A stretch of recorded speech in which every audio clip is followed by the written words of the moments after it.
All right, so let's get started. Hopefully everybody's ready. Don't mean to rush anyone. We can take another 15 minutes if you like. No, just kidding.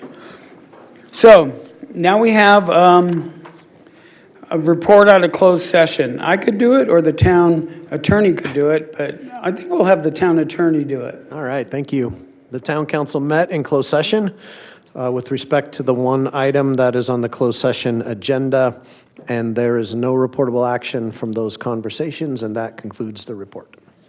You said it better than I would have. So now we have, we're going to start our meeting, so let's call the regular meeting to order. So let's start with roll call. Council members Abel, Here. Dennison, Lombardo, Here. Schooler, Here. Mayor Droz, Here. and Councilmember Dennison does have an excused absence for this evening. Mayor, at your designation, will now have the Pledge of Allegiance, immediately followed by the invocation given by Pastor Jake Swader, Valley Community Chapel of Yucca Valley. If everyone would please stand and remain standing until after the invocation. Oh, invocation first, right? Yep. Pledge first. Oh, pledge. Well, let me say something then before we start the pledge. Let's see here. So we have someone that's going to say the pledge that I think all of you know, a huge animal advocate. So how many people think they know who that is?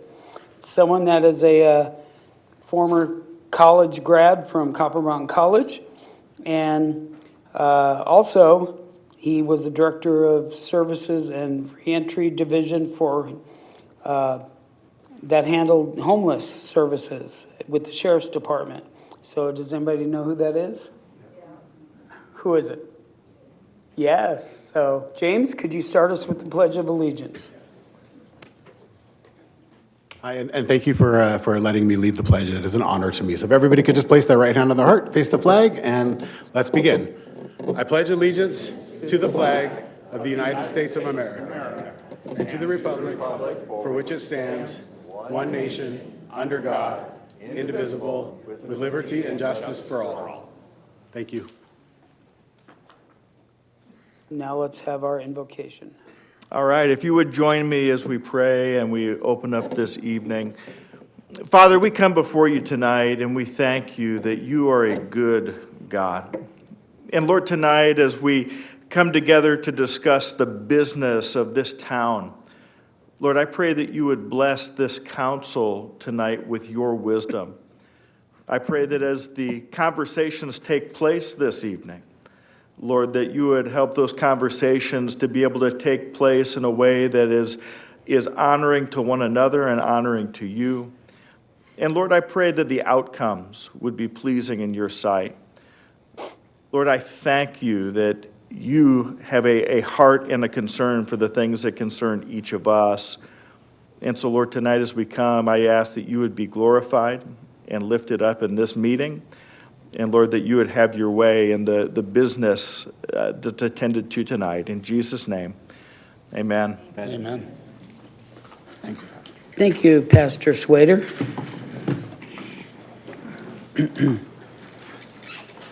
Now we have the recognition of the 2024-2025 Youth Commission End of Term Report.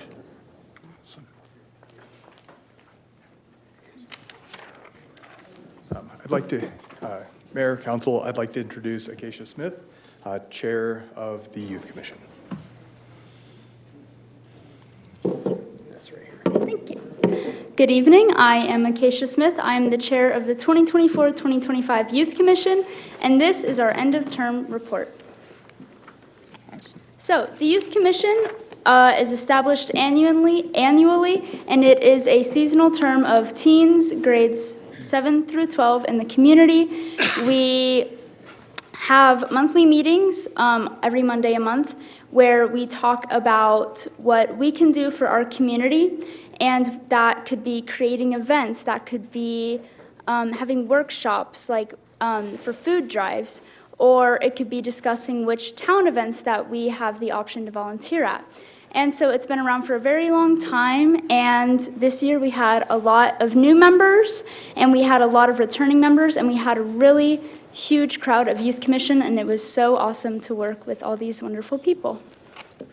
So, part of what we do in our meetings is devise a work plan, and these are events and activities that we as the Youth Commission curate ourselves in these meetings, that we vote on, that we create ideas and we brainstorm, and then we carry out. We usually have about one event a month, and then sometimes we have events that would happen monthly. Or we have one that might not be an event, more just an activity. So we have our food drive that was going on I think this month or last month, it will say later on in the slides. And so during our meetings, we create this work plan to work on throughout the term. And the first thing on our work plan was our senior spring fling. This has been our third in a row. It was on Saturday, March 22nd, right here in this room. And we decorated to the max with spring decorations like flowers and bright colors. And we had 102 local seniors show up and dance the night away. And we had a dinner catered by FSA. And we had live music by a local band, the Red Hot DeVilles. And I was there. It was a lot of fun to see everybody get up on the dance floor and jam out to the music, to have fun conversations with their friends, to tell us a lot of their stories. And we've gotten really positive feedback from our past senior dances, and this has just been another super great event that we always love to put on. Here are some more pictures from that. As you can see, we were all having a lot of fun. The next event on our work plan is the Kids Zone, and this was in conjunction with the Morongo Basin Healthcare District Health Fair. This was on Saturday, May 3rd, and what the Kids Zone was a place where kids could come and hang out during the health fair, and we had I think 1 or 2 inflatable obstacle courses in the parking lot outside of the museum. And the point of that was to also gain more traction for the health fair and for the museum. And it was a super huge success. We had over 500 participants at the health fair and over 300 participants in the Kids Zone. And everything was free admission, and it was a super fun day. Then just last week, the week before, just a few weeks ago, we had on May 20th our youth forum at La Quintana Middle School, where during their lunch times, we played some games. We had usually like kind of low stakes competitive games, like who can eat pudding blindfolded the fastest, who can eat a fruit roll up the fastest. And then we'd take breaks in between these games to tell the La Quintana Middle School students what the Youth Commission was, how they can join. And we had packets there that allowed them to apply online. We opened applications early.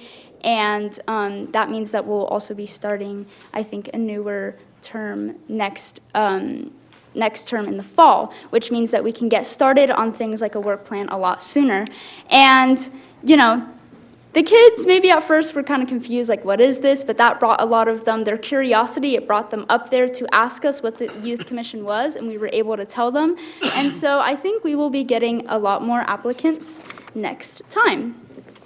And then, like I said, through last month of May, we had our food drive. We had the boxes right out there in the hallway. We also had some more in other locations. And the food drive, we were collecting canned goods and dried goods. And all of the food will be donated to the Unity Home, which is a local nonprofit dedicated to families that were displaced by domestic violence. And so we also had a workshop where we built the boxes for the food drive, and we decorated them to make them look nice, to have them gain traction. And I was shown how much food we had, and that was last month, and that was already a ton. So I'm sure that we have just gotten so much more food since then. And so it's really great to see how much even just putting boxes out there can really get things for other people in our community.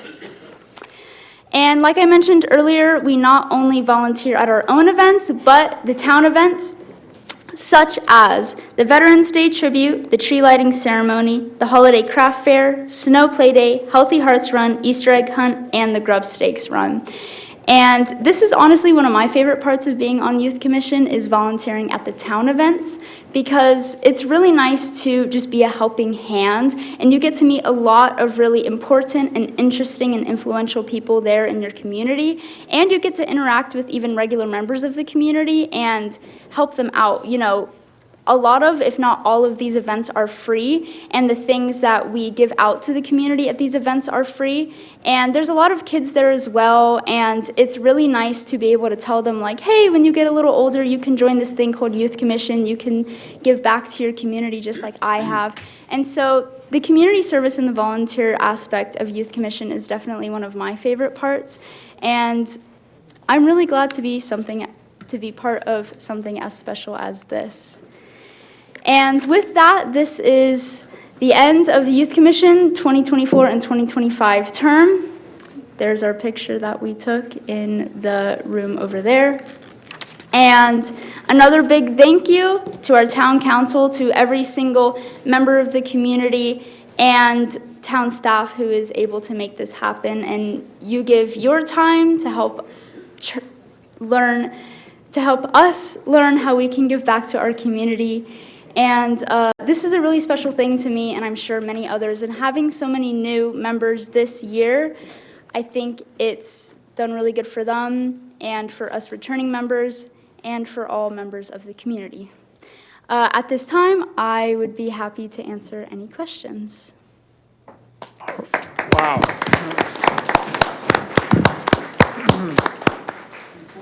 Before we open it up to the public, how old are you? I'm 16. So I think 2 more years and you can run for town council.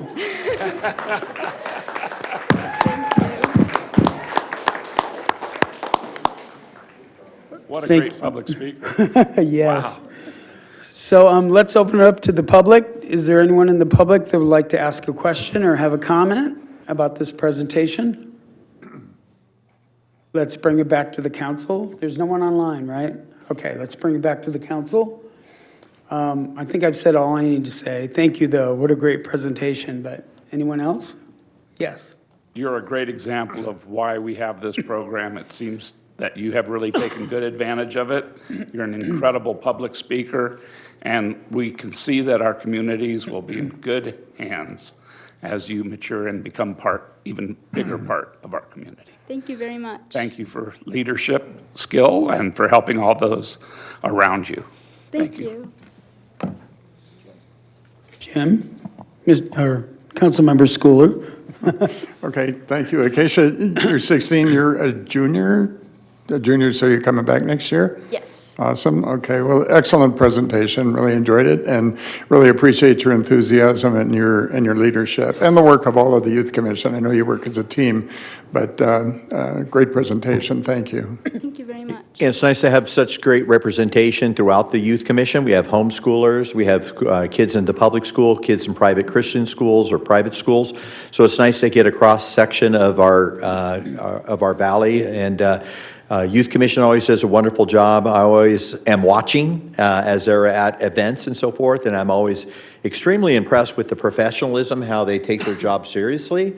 I've never seen a situation where I was embarrassed or thought, oh, that doesn't look very good. So just want to let those youth leaders, the Youth Commission leaders, what a great job. And we do watch and observe you as you're out there doing things, and we're very, very proud of you. And it's a great program.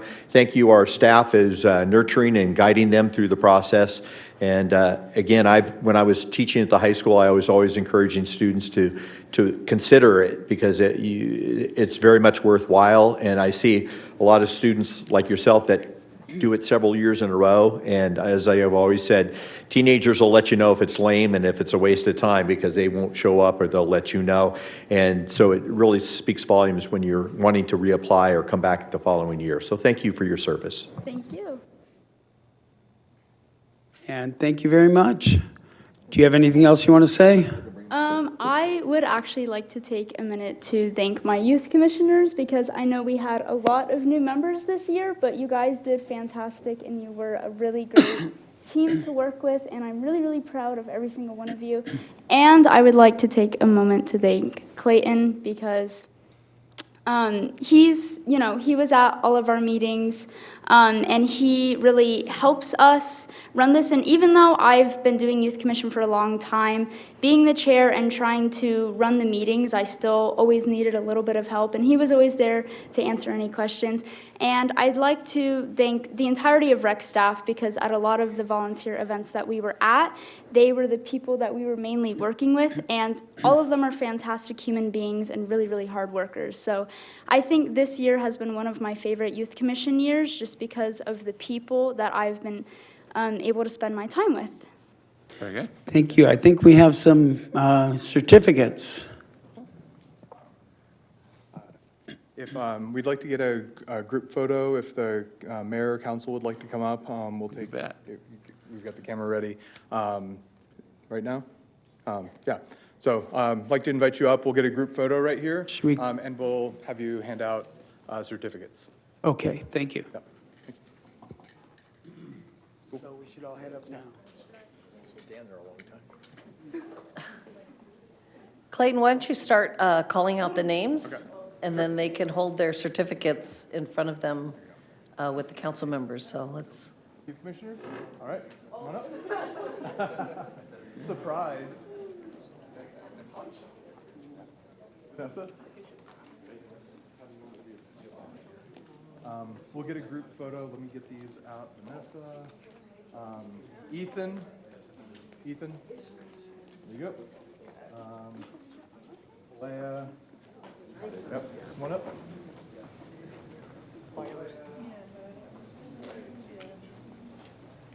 Avni? George?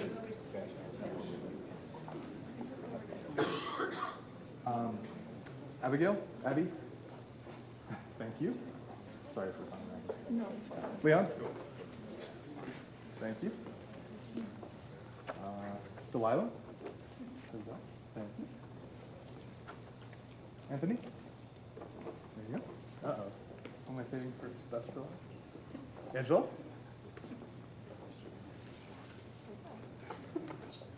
Milo? And I'm impressed you know all the names. Jackson. Jackson. If you could be very careful walking back here on the cords, come back over this way, we'll get a picture with the logo right behind us. Some of you can go around. Round preferably rather than just scoot through. Close to the button. I can tell you're an engineer.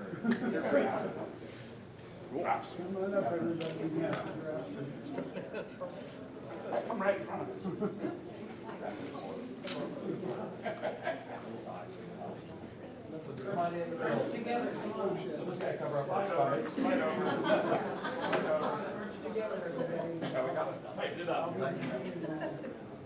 Can you get them all in? Oh yeah, we got it, Brian.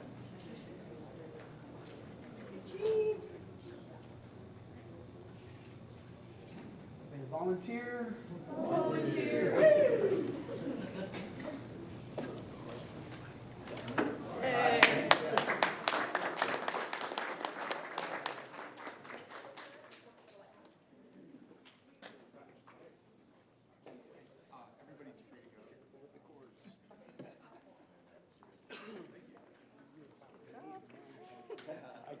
I trip all the time.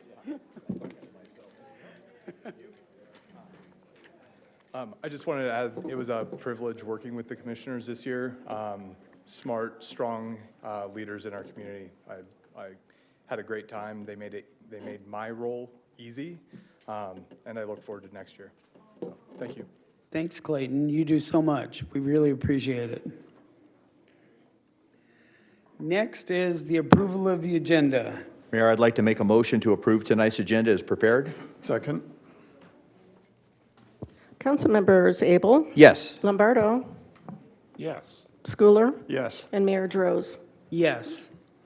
Next, we have the consent agenda. So let's see if anybody has any comments in the public on the consent agenda. Mayor, if I might, before you take public comment on the consent agenda, one correction on item number 10. This is on your packet, page 256. The second sentence currently reads, while High Desert Artists is a for-profit entity, its community-based programming is sponsored and administered in partnership with Affordable Housing for Artists, a nonprofit organization. That should read, High Desert Artists is a project of affordable housing for artists, and then the rest of the sentence can remain. So they are not a for-profit entity. So we just wanted to make that clarification. The recommendation remains unchanged for the council's consideration. Thank you. So does anyone in the public want to comment on any item on the consent agenda, items number 2 through 10? Online? Okay, the council? If no one wants to pull an item, I'll make a motion to approve the consent agenda as prepared with the changes made on item 10. All second? Councilmembers Abel, Yes. Lombardo, Yes. Schooler, Yes. and Mayor Droz. Yes. Now we have department reports. So let's start with item number 11. General plan, open space, and conservation, I wanted to say conversation. Conservation elements, update, professional services. Good evening, Mayor and Council. Excuse me. The recommendation before you this evening is that the Town Council authorizes the Town Manager to enter into a professional services agreement with Placeworks based upon the attached scope of services in the amount of $162,701 and directing staff to return at the appropriate time with a budget amendment in the 25-26 fiscal year budget. California Senate Bill 1425 and Assembly Bill 1889, adopted in 2021, required general plan updates by January 1 of 2026 and January 1 of 2028, respectively. These bills necessitate updating the town's open space and conservation element. SB 1425 mandates that general plans address equitable access, climate resilience, and rewilding opportunities. AB 1889 mandates the consideration of wildlife movement and habitat connectivity. The safety element is proposed to be updated to incorporate the revised fire hazard severity zone maps for state and local responsibility areas, and also to update the town's local hazard mitigation plan and to address requirements for safety elements that have come into effect after the town's 2022 general plan housing element update, such as assessment of evacuation routes and evacuation locations under a range of emergency scenarios, and address the hazard of element heat, extreme heat. This shows the fire hazard severity map of 2022. And you can see the changes that the state has proposed. They've created a new category, which does not have any additional requirements that we are aware of at this time, but you can see the difference.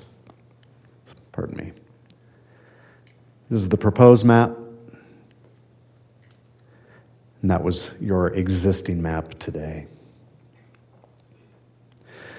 Also, the California Department of Fish and Wildlife requires an approved CEQA document and mitigation measures for the application of an incidental take permit for the Western Joshua Tree.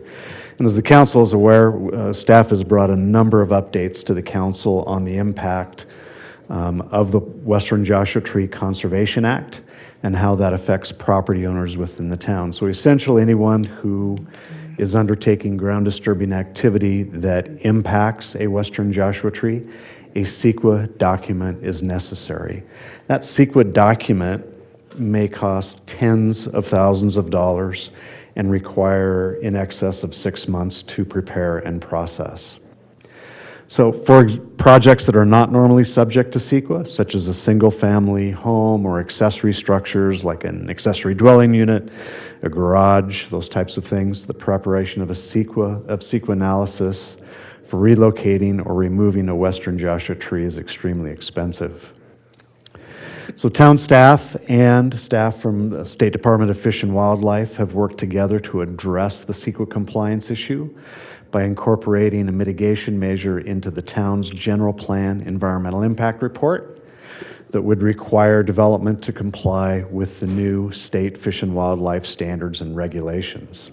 By doing this, single-family homeowners and state staff can utilize the general plan's EIR as a required document for the ITP submittals, thereby eliminating those costs for CEQA preparation, documentation preparation, and the time that's associated with those.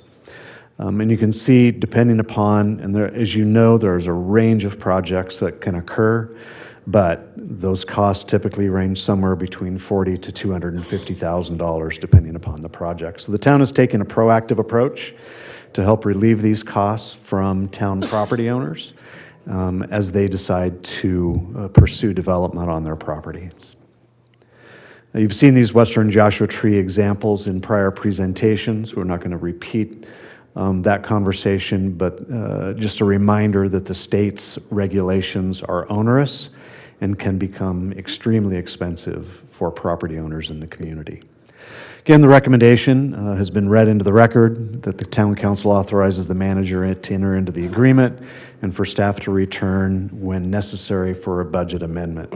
That concludes the staff presentation. We'd be happy to answer questions following public comment. Thank you, Shane. Does anyone in the public have any comments on item number 11? Anyone in person? Anyone online? Okay, let's take it back to the council. Any council members have questions or comments or want to make a motion? Yes. I just want to make a comment that I'm happy to see a proactive effort being made to reduce the cost to our homeowners of the CEQA costs and that sort of thing. This is a good plan, and I'm in full favor of doing it, and I'm sure we'll find a way to come up with the budget alterations that are necessary at a later date. I'm good. The only question I have is on the budget. I know we have items coming up in the future that are going to be putting some strain on our budget. Are we confident that this absorption is not going to alter projects or programming? Yes, sir. Okay. Yeah, I agree with the council member Lombardo about whatever we can do to help the local property owner, the homeowner, try to save money in the CEQA process and also cooperate and work with Department of Fish and Game. So I'm glad we're moving forward with it. All right, thank you. So does anyone want to make a motion? Make a motion that we approve that the town council authorize the town manager to enter into a professional services agreement with PlaceWorks based on the attached scope of services in the amount of $162,701 and and directing the staff to return at the appropriate time with a budget amendment in the fiscal year 25-26 budget. Second. Thank you. Council members Abel, Yes. Lombardo, Yes. Schooler, Yes. and Mayor Droz. Yes. Now we move on to item number 12, Animal Shelter Operational Review Draft Report. Good evening, Mayor, Council. Town staff is encouraged to bring you the final step in the operational review that the Town Council directed. So these recommendations, we'll go over them in detail later on in the presentation. On the next slide, we identify for you your direction to staff, which was to conduct, based on some of the public comments that you've received and information that the council desired, you directed that town staff perform an operational review of our shelter operations, provide interim updates, and then provide a report for both the town council's use as well as the public's use. Our first update was provided on April 1st, the second one there about a month ago on May 6th, and then tonight, starting with the agenda release last Friday, the operational report has been presented to both the council and the public. Additional information that's been provided on our dedicated webpage for this topic, and provides not only some additional resources, it provides access to all of the presentation material as well as opportunities for continued public input that can be incorporated as part of our record. So for the presentation this evening, this will be a little bit of a tag team with Shane and myself, and I do want to say that the operational review was conducted primarily by your town manager and deputy town manager for the purpose of ensuring that we had a deep dive into operations external from the day-to-day staff. Your direction was to make sure that we look and review everything, and we've done that. And so we wanted to ensure that that comes back to you almost as an independent view of what we see at the managerial status of how our operations going, where have we succeeded, where have we failed, and what can we do to make a difference. So with that, I'm going to turn it over to Shane to begin the presentation this evening. Just want to touch base a little bit on regional trends that are taking place in our part of Southern California. Then we're going to talk a little bit about the relationship to changes that have taken place at the Yucca Valley Animal Shelter and what that means for our animal population today. This is taken from the City of Los Angeles' webpage. They are a little bit over 125% over capacity. With their dog population, you can see their current population is at 936 with a capacity of 737. Another agency, Riverside County, does a very good job of providing public information in terms of their status. They are currently at 214%. At critical overflow, they have total public kennels of 382, and they currently had 816 dogs in that picture, and then you can see the 92% capacity on the cats. On a specific date, the town, I believe this was on May 5th, town staff reached out to some other shelters in our region, Apple Valley, San Bernardino County, DeVore, Redlands, Riverside County, City of San Bernardino, and 29 Palms. So I'll just walk through on this particular date the status of those shelters. And I think as the council knows, these things change on a daily basis. So on this particular day, Apple Valley was over capacity. They were only accepting sick, aggressive, and injured animals. San Bernardino County's DeVore shelter had opening for 4 dogs. Redlands was full and had no openings. Riverside County was 200% over capacity. City of San Bernardino was full with no openings. 29 Palms had 4 stray dog runs in their impound kennel, and their adoptable kennel was full. So this is a trend that is not unusual in our part of California at all. Whereas Yucca Valley today, we have 33 kennels in the impound building, and we have 26 kennels in the adoptable building. Our population today was 101 dogs. That is the highest population we've ever had at the Yucca Valley Animal Shelter. We're going to talk a little bit this evening, and you've seen the I think best practice recommendations on how to address those population issues in the programs, and we're going to be talking about that a little bit this evening. Yucca Valley's, just as a reminder, the shelter is the town's newest facility until your Yucca Valley ARC project is finished. 33 kennels in the impound building, 26 kennels in the adoptable building. Both buildings are available for public viewing of animals. Staff does an excellent job of keeping the facility clean and highly presentable for the public. And we have very, very nice get-acquainted areas for potential adopters to spend time with adoptable pets. The council heard very carefully the issues that were brought forward from the community, from euthanasia rates, adoption rates, and just kind of group everything together as live release rates, volunteer program, being able to view the animals, all the animals that are available at the kennel, whether they are for rescue groups or for public adoption.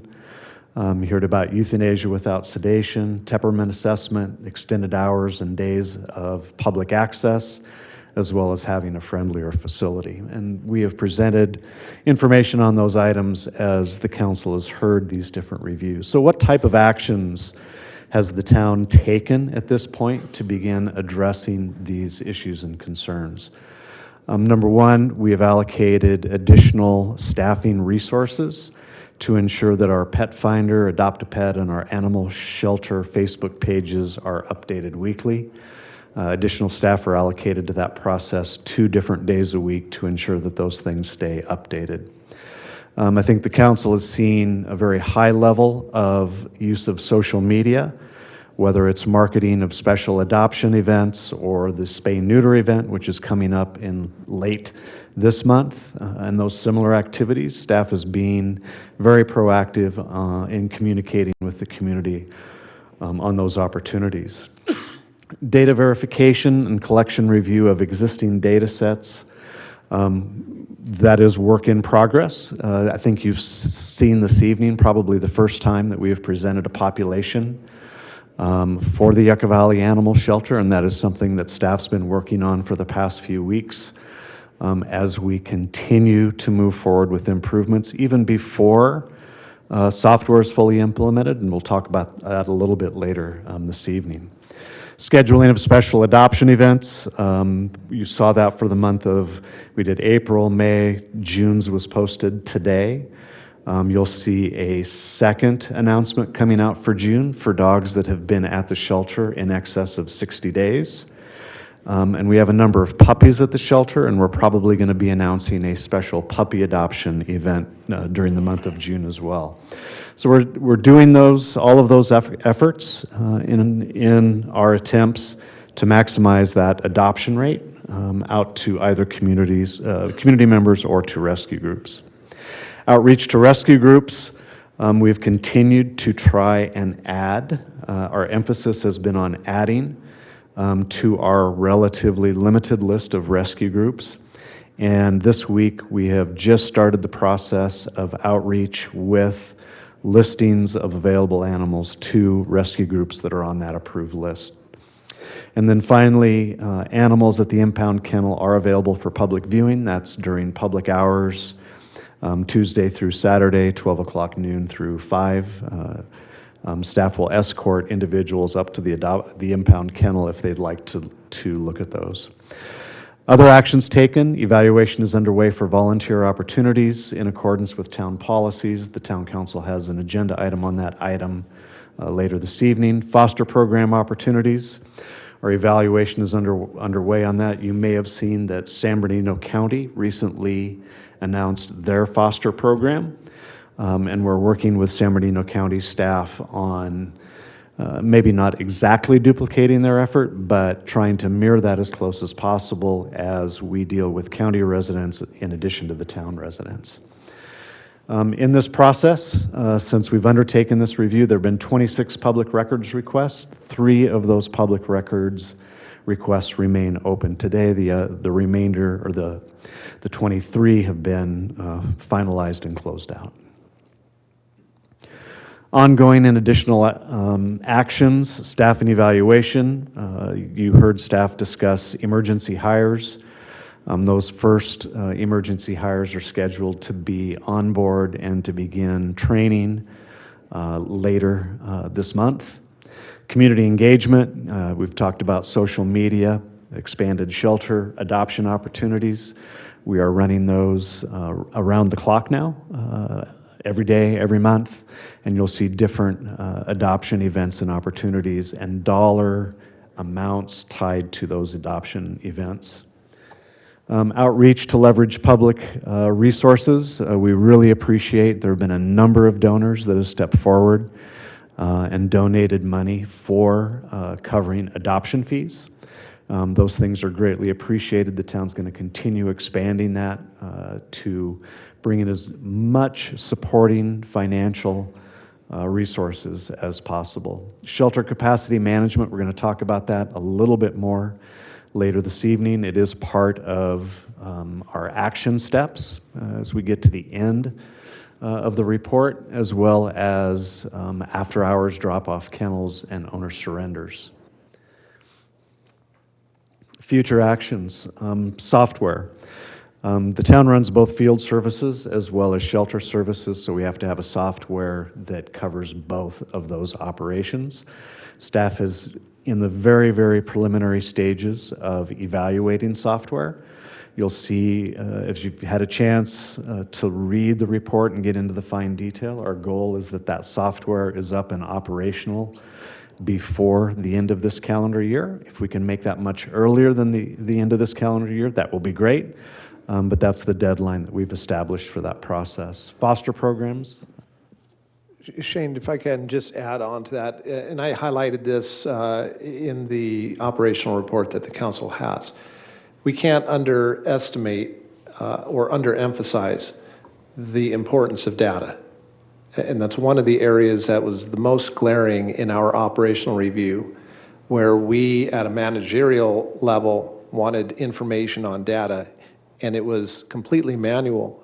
And so that is something that we quickly identified as not only is it important for your capacity management, for your intake management, but as we go through and identify the other best practices, things like a euthanasia list, ways to communicate to the public. Right now, this becomes very, very difficult and time-consuming because it's an all-manual process. And so that's really where data systems can be a benefit, to where that instantaneous or that frequent update of data, communication out to the public, communication out to the rescue groups is not only accurate, but it's timely, and it's informative with pictures, with data. Everything that comes into the currently to the shelter through a kennel card is then made available in that electronic format into the current century. So this is an area that, again, is our highest priority to ensure that we move forward as quickly as we can, because it impacts so many of our other best practices that we want to implement. Foster programs reduce the population in your shelter and are a great benefit to expanding our adoption opportunities and outreach to people looking for animals. Public participation and involvement engagement. This evening, as part of the recommended action, the Town Council will consider forming a subcommittee and selecting the members for that subcommittee. First meeting is anticipated in August or September, and then the subcommittee meeting quarterly. Volunteer resources, you'll see later in the report, we anticipate the volunteer recruitment process beginning somewhere late this summer, very early this fall. Special adoption events, we've talked about those, as well as outreach to rescue groups. All of those things need to continue. And then finally, public viewing of animals that are available at the impound kennel. Shelter capacity and intake management, just want to mention to the council that without reduction in shelter intake, reducing our euthanasia rate is going to be a challenge. You saw the ratio of animals per capita in the Morongo Basin in our area compared to those of other shelters in our region. You saw that we were much higher on that. You've also seen that our intake, a majority of our intake occurs through owner turn-ins as well as the after-hour drop-off kennels. So that is going to be a long-term challenge that I'm sure that the subcommittee will continue evaluating when they meet, looking at what that data is presenting, and are there any ways that the town can address those issues. And then finally, as Curtis indicated, in our distribution of information, pending euthanasia for animals, it's very, very important that we have the ability to outreach to rescue groups and others that may be interested in those prior to those actions taking place. And that is a very standard operation for public shelters today. The key performance factors that the Town Council adopted: animal outcomes, best practices alignment, resource allocation, regulatory compliance, and community engagement. The action steps in the operational review that have been presented to the Town Council tonight are broken down into those categories. Those action steps are identified, described, and there are some timelines attached to those, giving the subcommittee timelines to review at their quarterly meetings, as well as the Town Council as a whole body to review when reports do come back before the town council. Not going to walk through all of these items this evening. These have been included in the report. This is community engagement. You can see the different action steps that are identified, their descriptions, their priority numbering system, the cost being a single dollar sign, low cost, to $3 signs being the higher end on costs, and then finally the timelines that are associated with those. Again, I'm not going to walk through those individually. Those are in the packet that have been distributed online and available for review. Resource allocation, same approach on how those dollars need to be addressed into the priorities for the shelter. Best practices from software, information available to the community, foster programs, volunteer programs, professional training for shelter staff. I can't emphasize that enough. We want to make sure that we provide those opportunities for staff to get out and get that professional training outside of the organization. And then spay-neuter vaccination clinics. Tied into that very importantly is the County of San Bernardino, and encouraging the County of San Bernardino to provide those same services in the Morongo Basin. We're having that communication with the county, and we're going to continue to push for those things to take place, those things being the towns as well as the counties simultaneously. Regulatory compliance, you see those identified in our report. And then finally, animal outcomes. Next steps, Town Council subcommittee scheduled to be developed as part of your actions this evening, with the first meeting anticipated in August or September of 2025, and then meeting quarterly. Project website's going to continue to be updated. The council subcommittee information, your agendas, your minutes, your actions, all of those things will be posted to that webpage, and then contract coordination with San Bernardino County will be underway for contract amendments, which will be returned to the full council for action. We walked through the recommendation. That's a part of the record this evening, and that concludes staff report. I'd just add one additional comment on one of the recommendations that you have here, Mayor and Council. Number 3 is establish a standing committee of the Town Council for Animal Care and Control. Identify 2 council members to serve on the committee. Just a little bit of additional information of what we anticipate that committee operating as. You have given us very clear direction to move forward with this operational review. That's been done, that's been published. That's really the beginning. The follow-up is even more important, and that's where you're able to engage your community, ensuring that your direction, that your policies are followed, that they're executed, and that staff is held accountable to ensure that this process is moving forward. So, as an example, what we would see in a typical committee meeting, again, these are public meetings, so anybody that's interested in continuing to have input, have a voice, have accountability for the town can participate in these meetings. It'd be an agendized meeting. It would have likely some standing reports from your animal shelter staff. Those standing reports could include animal operations update for the last 2 or 3 months. It can include a review of outcome statistics that are provided on a regular basis. It can then incorporate any additional policy issues. So, for example, if the committee was interested in further expanding a discussion on what are we going to do with our open kennel drop-off, how are we going to manage that process, you would be able to provide that information in detail to you as a committee, provide it to the public, get public input. If you need to bring in additional experts to guide in that process, that's a great workshop forum to do that and ultimately come up with recommendations that can be policy considerations for the entire council. So it's only a line item recommendation, but the impact of that committee can be very powerful as you move forward, ensuring that your policy direction is followed and implemented throughout this process. Council has seen the recommended actions this evening. That concludes the staff report and staff presentation. We'd be happy to answer questions following public comment.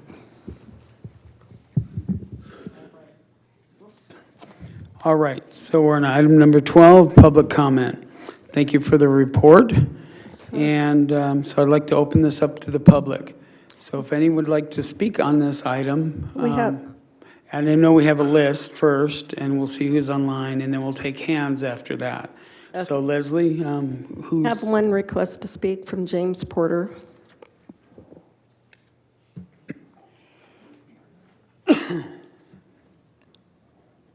Hi, everybody. James Porter, I'm a 40-year Yucca Valley resident. So in 2021, I was appointed to run the Sheriff's Department's Community Service and Reentry Division. I promise this will make sense. I was the captain who was told by the sheriff to think about new and creative ways to deal with populations that the Sheriff's Department didn't traditionally do well with. Those who were experiencing homelessness, people with undertreated mental illness, incarcerated persons, et cetera, et cetera. It was not a comfortable position for me because I spent 28 years being a cop and then all of a sudden found myself in charge of social workers, teachers, counselors, psychologists, therapists, and everything else you can imagine. But I embraced it. And we found ways in that operation to do things that were outside the norm for government. Sometimes government process, I mentioned this the first time I talked, frankly sucks. It's slow, it's cumbersome. It really can be difficult to get things accomplished when we have committees and subcommittees and sub-subcommittees and reports. And I know it's all important, but let's not get lost in the fact that every day that passes, we're having animals die at the shelter. We're seeing time pass where improvements could be made. And because time is very short, I'm going to highlight two little things. So on the incarcerated side of my job, we did research. We brought in researchers and who told us that the body of research out there says that education and community supports are the most important things for successful reentry from the jail system. So we increased those. We brought in a better high school program, and in 1 year we increased high school participation among inmates from 593 students to 857, and we tripled graduates from 12 to 34. That's a big deal in the jail system. Those folks now have a much better chance of going out and being successful. We initiated a program called Love for Literacy in partnership with the San Bernardino County Superintendent of Schools that is the only program in the entire state of California that lets the children of qualified incarcerated parents have in-person visitation with them in a therapeutic setting to rebuild the community supports and the family supports they need to be successful when they get out of jail. Both of those programs have great recidivism rates, reduction in recidivism amongst the participants. So this matters because if we just keep pressing on and doing what we're doing, the shelter is going to keep producing the same results. This is a opportunity for positive change.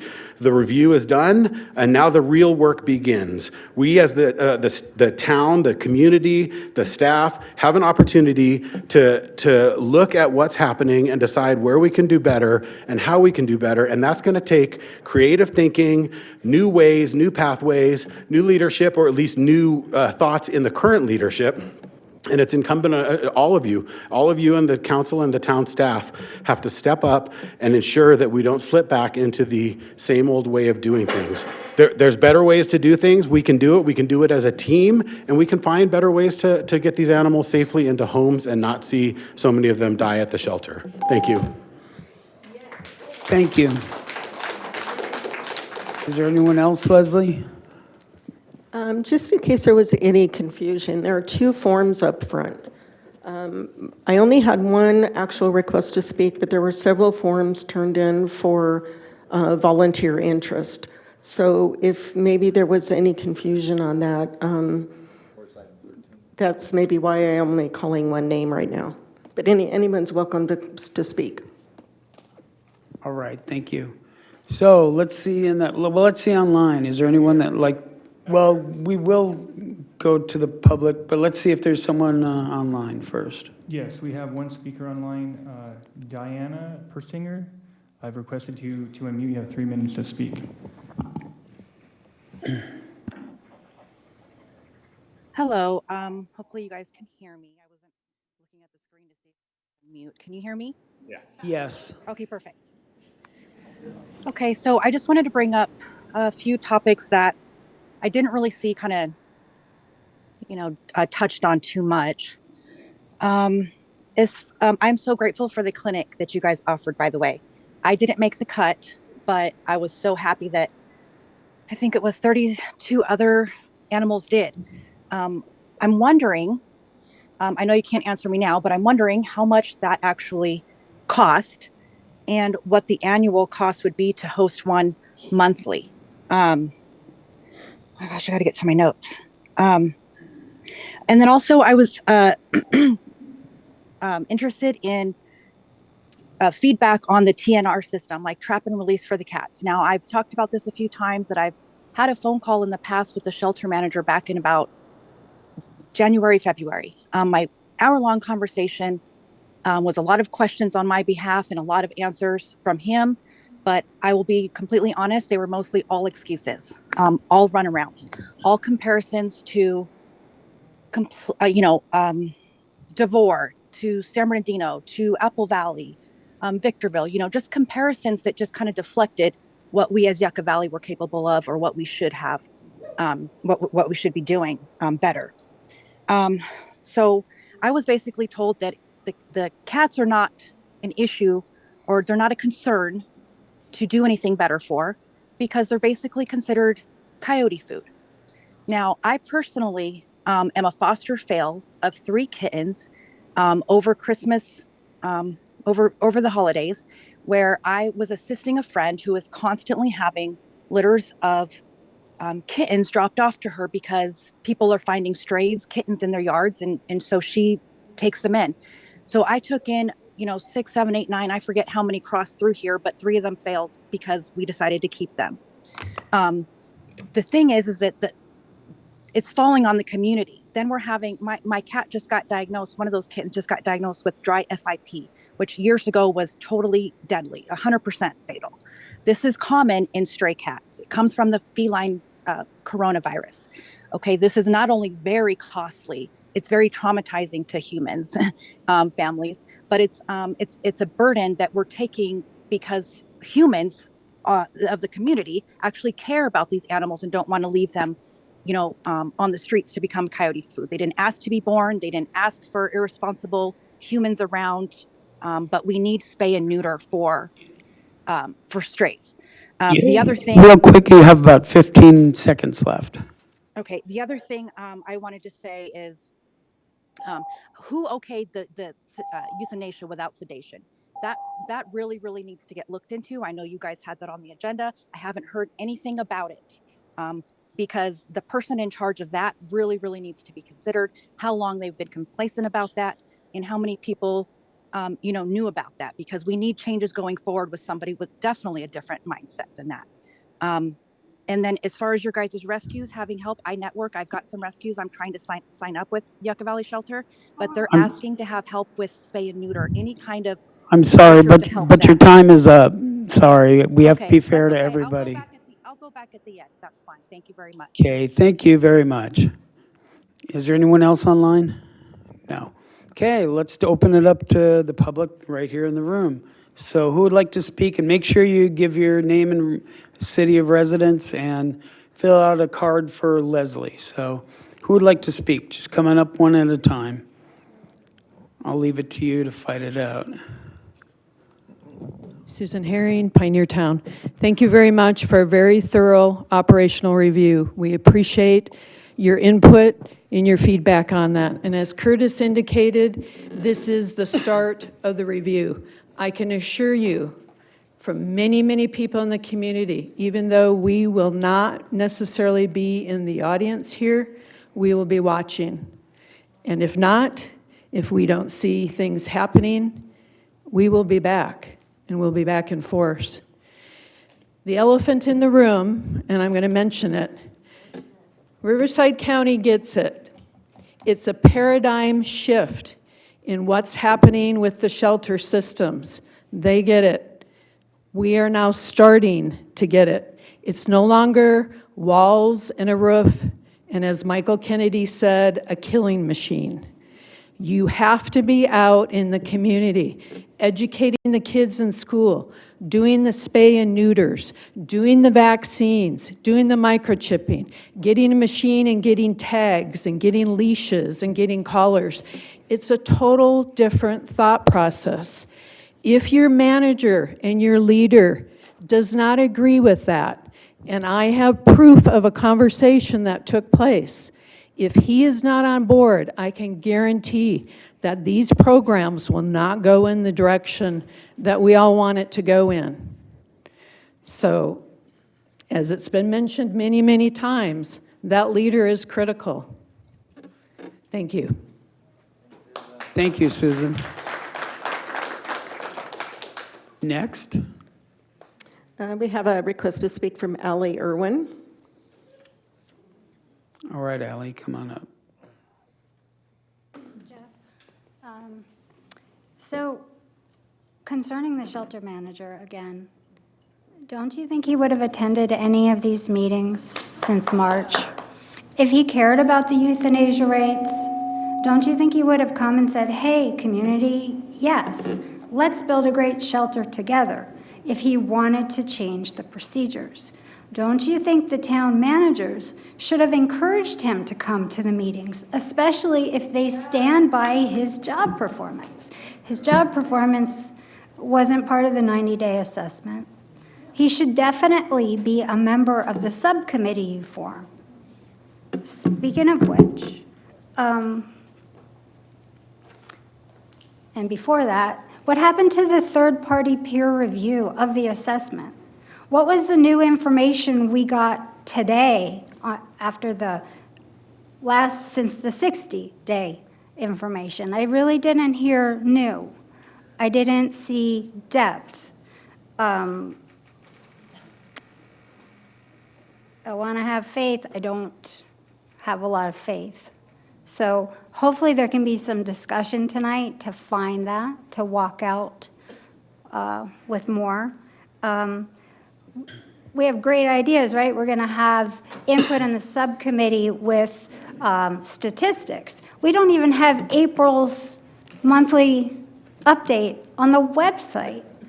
This is 60 days after that. We're not even up to date with basic information to the public. So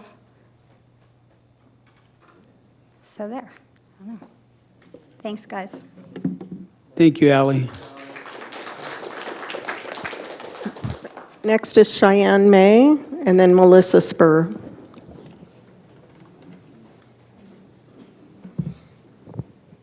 Hi, Cheyenne May, Yucca Valley resident. Sorry I keep showing up here in my very unprofessional softball clothes because I play softball right across the parking lot here. So I'm truly a local here in Yucca Valley who just happens to work at the Palm Springs Animal Shelter. I do want to thank Shane publicly for coming to the shelter and visiting with me and touring the shelter. And I really hope that some of the things that we discussed are things that can be implemented, like the software or the licensing system. I mean, how many people here are residents with dogs who don't have their dogs licensed? Probably most of us, because it's a really inconvenient system, and it's a really easy system to get automated and outsourced and cost you less money, called DocuPet, that then can bring money to the shelter for these things that you want to do going forward. So I hope things like that are going to be implemented. I did want to answer the question somebody asked on the video call.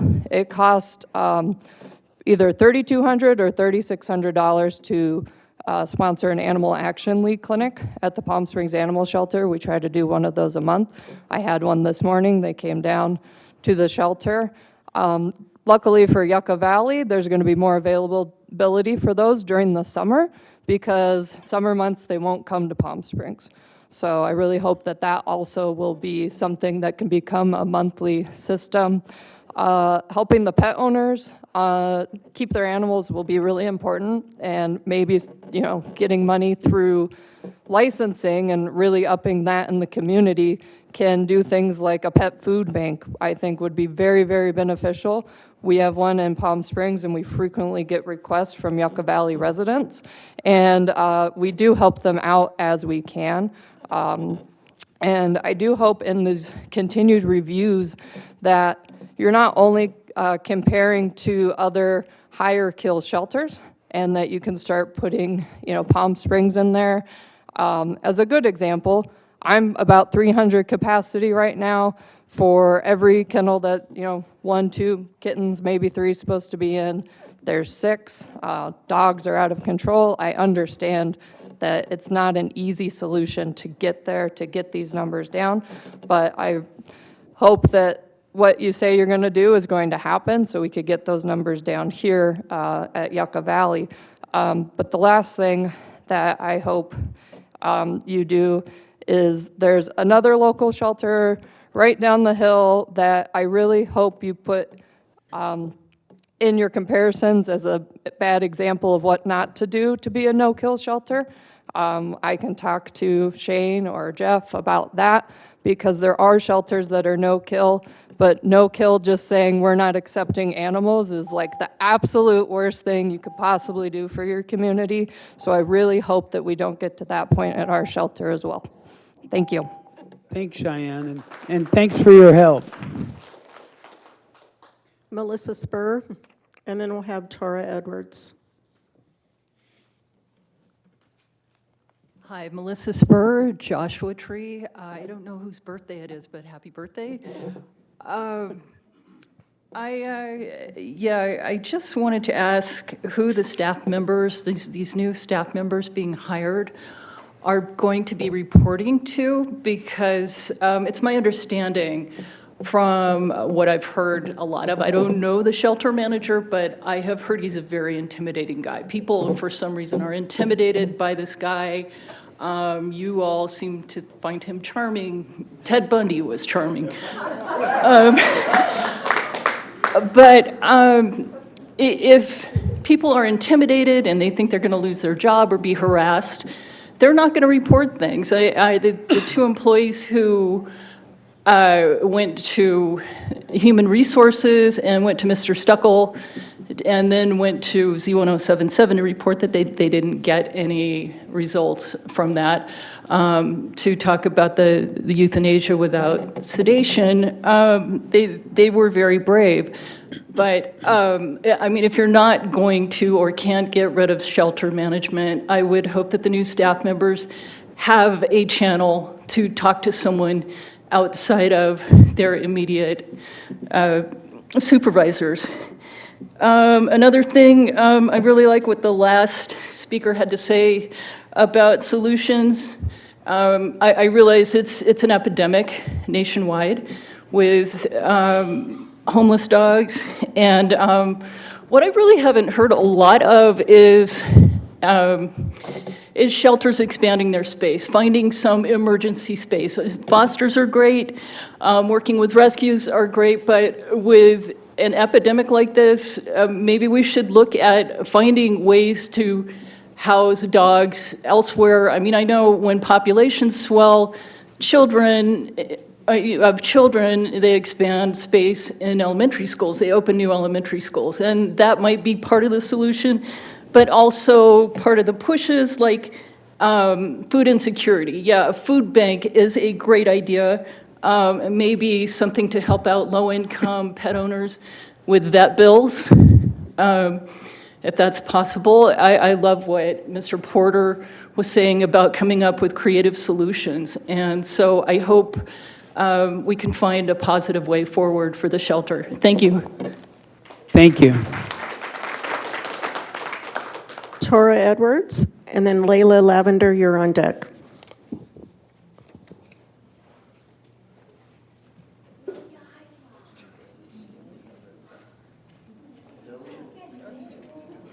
Hi guys. Hello. My name is Tora Edwards, and I run a nonprofit dog rescue and sometimes cats in Yucca Valley. Bringing this puppy that was found where he was dumped with his two siblings and his mom. And I've been bringing him for a few times now, and he's growing. And this shows just the joy of what, you want to talk? The joy of what happens, right? Seeing them grow and get strong. And that's the beauty of it, right? So just remembering, yeah, this is an ongoing process. It's true. It doesn't stop because, yes, they're live beings. So I really appreciate all the comments that you guys have been making about this being an ongoing process and going forward. And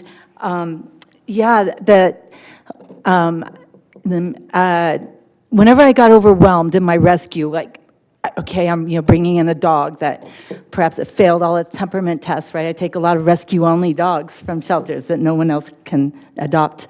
Then I would sometimes get overwhelmed, like, oh my gosh, it's another dog. I have a lot of dogs, right? So that's a lot. And then I always thought to myself, Tora, have you ever regretted helping a dog? Ever regretted that? No, never. So then I'd feel, okay, I'm okay. Let's just go through the process. So that's what we're doing here.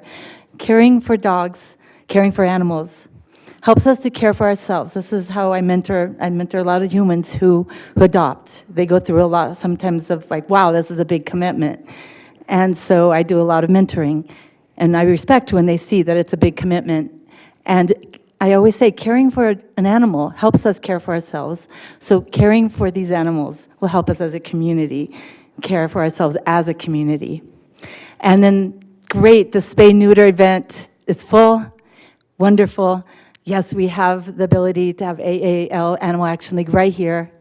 I know they can't give us, unlimited time, yet let's talk with them and get as much as we can, because it is very reasonable, and that's the key, right? Less animals, less animals. They have made a huge impact in this area having AAL, having Animal Action League. So that's wonderful, right? We already have that asset. So yes, so keep going with that thought of let's really, really bring more events, spay and neuter. Thank you for doing that. Thank you for all you guys are doing. And spay and neuter, your pet will be cuter. Thanks, guys. Thank you. Layla Lavender.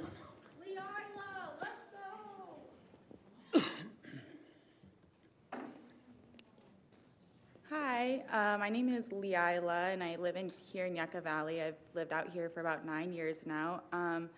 I thought the report that was given was great, and it seems like you guys really are listening to the public. At one of the last meetings I went to, I heard, I'm not sure which of you, but somebody say that they believe in second chances, and you guys really want to give Doug a second chance. But Yucca Valley is his second chance, and a very similar thing happened at his last shelter where there was a high euthanization rate, and actually the public, just like us, came for him and were calling him out on it, and he had to transfer to Yucca Valley. He was getting threats at his home for it, and so this is his second chance, and it just seems like there's a very high public demand to have him be held liable. And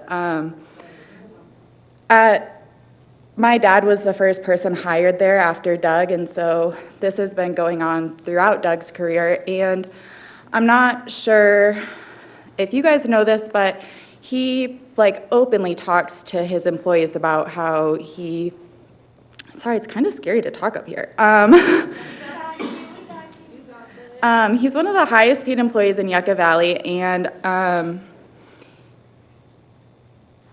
he just made it very clear to his employees that while he was at DeVore, he saw volunteers, rescue groups, animal lovers, and even posting online as an obstacle of running the shelter instead of something that would be helpful for running the shelter.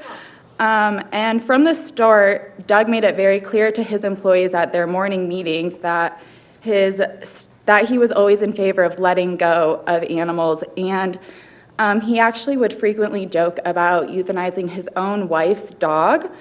If there was just a mild annoyance, he frequently would joke around with his employees about that. And I just don't think that's somebody who, should be in charge of the animals of Yucca Valley. And so I'm just not sure how much research goes into the people that we're hiring, considering that he is one of the highest paid employees of Yucca Valley. And one thing that I hear a lot is how having volunteers was a lot of liability to the town of Yucca Valley. And I heard somebody say this at one of my first meetings that this was happening, but having volunteers sign a non-liability statement isn't a new concept.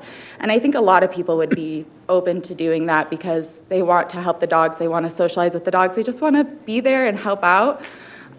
So I'm not sure the legal parts of that, but I think that that's something that should be highly considered. Thank you. Thank you. Linda Root.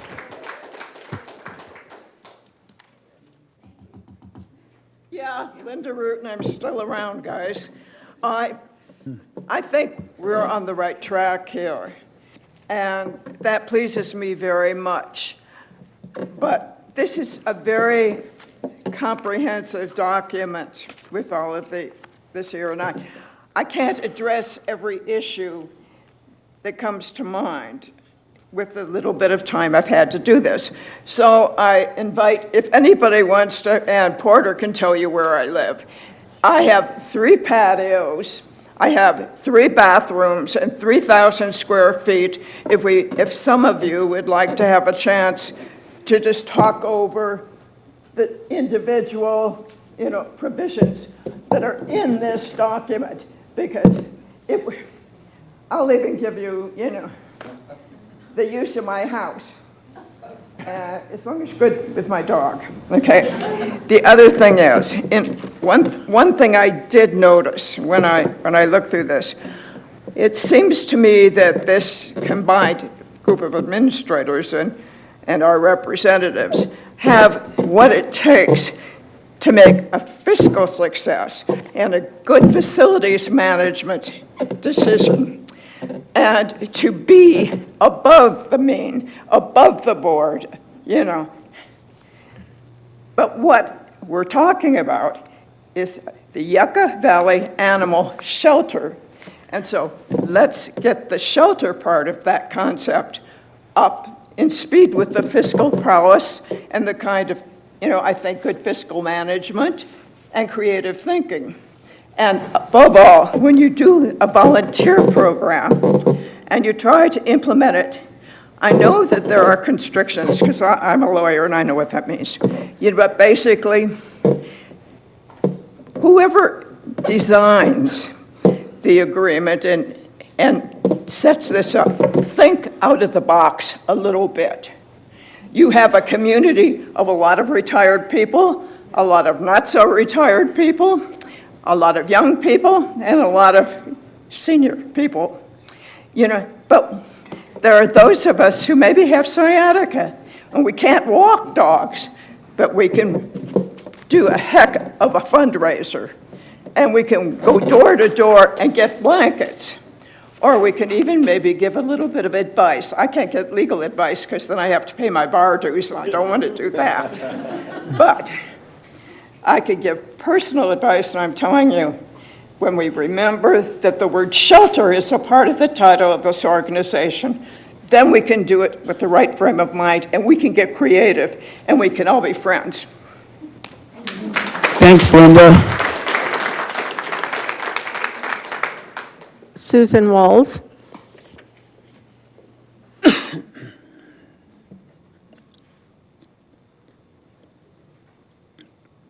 Hi, good evening.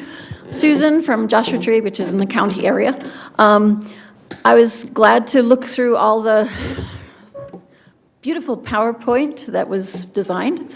I noticed that there was something from Pedersen back way in last century about the volunteers, and they're going to be workman's comp. Isn't workman compensation for people that were compensated, not volunteers? So is that going to be struck out, so we're not going to have to worry about all that? Mr. Lawyer? Thomas Checks? He can't answer right now. It's your public comment time. You just have to comment. We can answer later, but Okay. that's Well, I it's mean, the I law. saw that, and it said that they're going to have volunteers be on workman's comp, and I'm like, but that's what the no holds bar, or the no hold harmless, whatever. I couldn't understand that. Okay.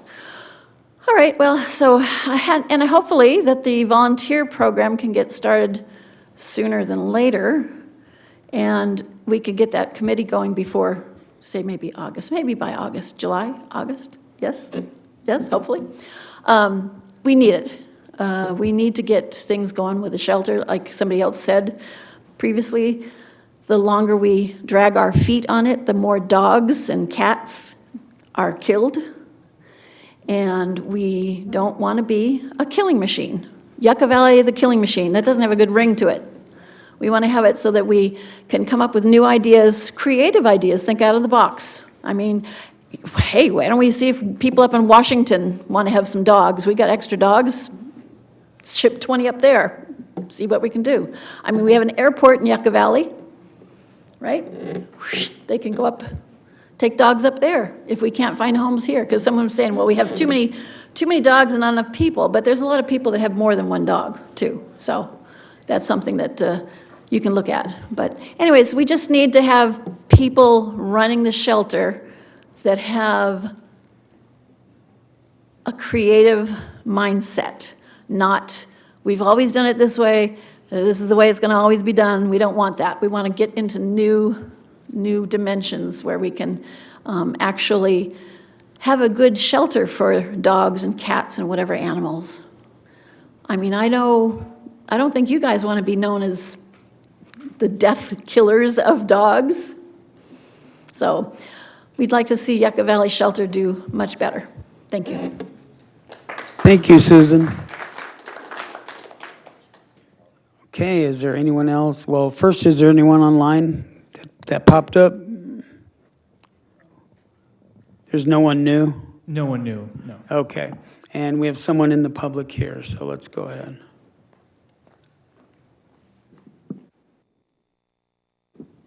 Is it going to go? Yes, go right ahead. All right. You'd think I'd have it by now. I'm going to ask everybody just to go here. Have you ever been in a situation where you hear an animal screaming or being abused, or you were a kid and you heard your parents fighting and you're just terrified? So the animals that are at the shelter dealing with Doug Smith, and they know that he's a killer. And if we allow this to go on, it's all on us, nobody else. They know. They know who the person is that does this to them. And the vibe spreads. We all are connected. We got to do the right thing. Thank you. Thank you. Is there anyone else in the public? I see a hand up, I think, or two hands up, so.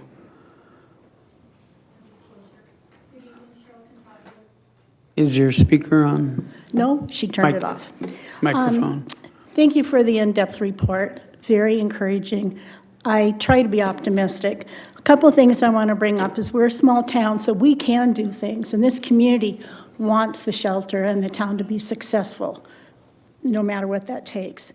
San Bernardino County, I was looking at the contract, and they require some things from the town, and it's a quarterly detailed report. And so when I looked at those items, and thank you for the newer reports that have the 100% total, which the previous shelter reports did not. We need to be able to see that quarterly publicly. The animal control officers for the county are going to need to do more. In addition to the spay and neuter, in addition to the backyard breeders, there's a lot of things that we can do. Can the shelter help counsel the owners who are turning in pets? Are there ways to mitigate why they're turning them in or to help? Also, I would like, well, never mind, I'll do that at the volunteer part.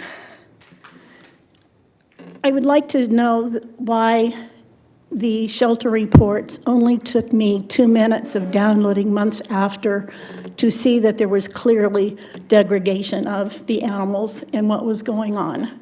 And as much as I have confidence and faith going forward, please don't get lulled into accepting what is turned in and think it's all okay. Really look at those numbers. And that's why a committee oversight is one thing, but I also think a committee advisory. Linda nicely offered her house. There are a lot of people who have offered things to help out, whether it be fundraisers, donations, creative ways to take care of what's going on in this town, which is going on everywhere. And I think that is about it, but please don't forget the cats. I know that there are different approaches going on for that, but they are just as important. And lastly, the temperament assessment. I haven't seen that. Who is doing the behavioral? Because You've heard a lot of reports here for the last few months about people who have adopted those dogs that were considered not adoptable and would have been euthanized if a 501c3 had not pulled them. Thank you. Thank you.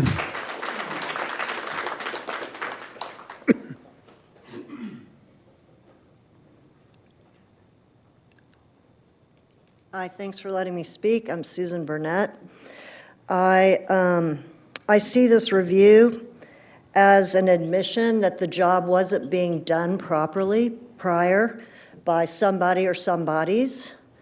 I see the report as saying you're acknowledging that you're going to try to do better, and we're going to be here watching to see if you can actually do the job. And I believe that Doug Smith has to go in order for the changes to happen that we want. Thanks. Thank you. So is there anyone else? Yes, come on up.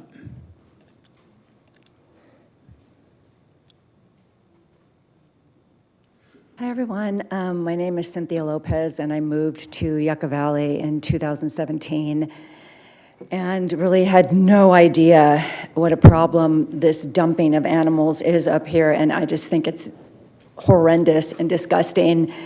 I am impressed by the amount of work that's been done to improve the shelter, but I, like so many people have stated tonight, believe that none of it really matters if you do not get rid of Doug Smith. And my opinion is that he is a masochistic killer. I write it in every post on any kind of social media.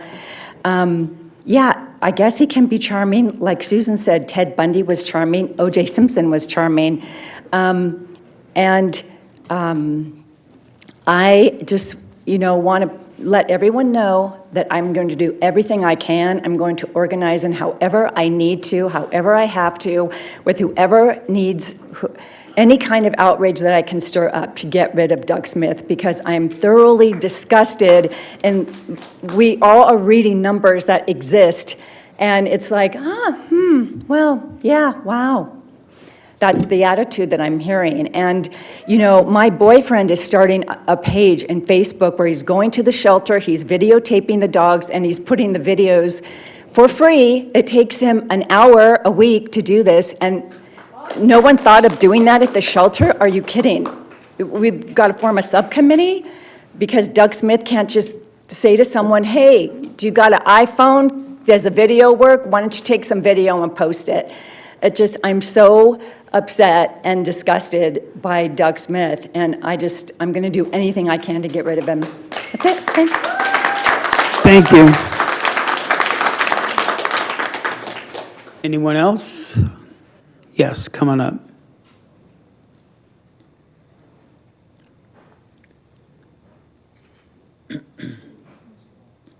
Hello. I don't have a lot new to say because I don't feel like there was a lot new presented today. But I am here to reiterate that this really feels like a good old boys club and that you are protecting each other. And for some reason, y'all think Doug Smith is okay. I don't know that any of us would agree with you here. So I am here to be one more person to say I'm disappointed that it wasn't even discussed when staffing is discussed, when the shelter is discussed, after all the people who have come up here over the months and cried and told you their stories about what they've experienced there directly from Doug Smith, that it wasn't even a footnote, anything to talk about him tonight. He needs to be replaced. Thanks.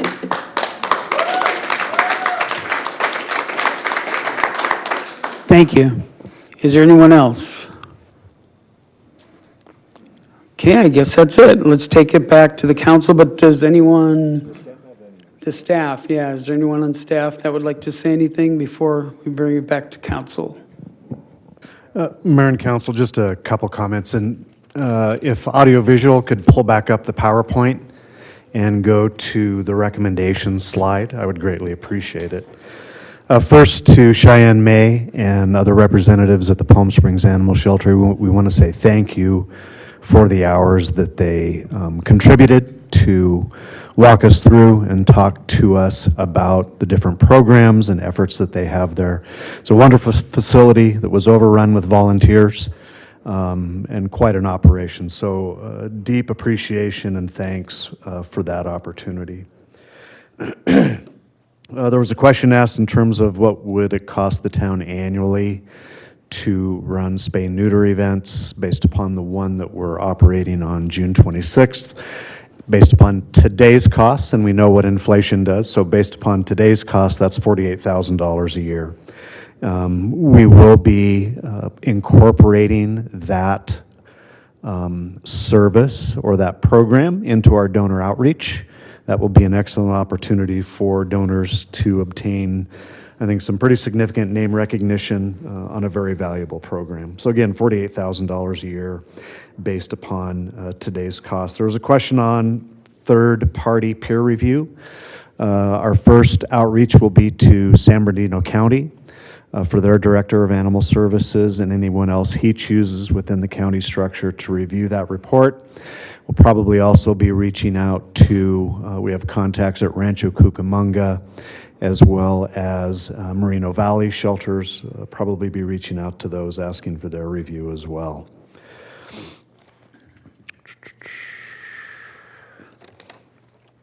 I think those were the only comments staff wanted to make this evening.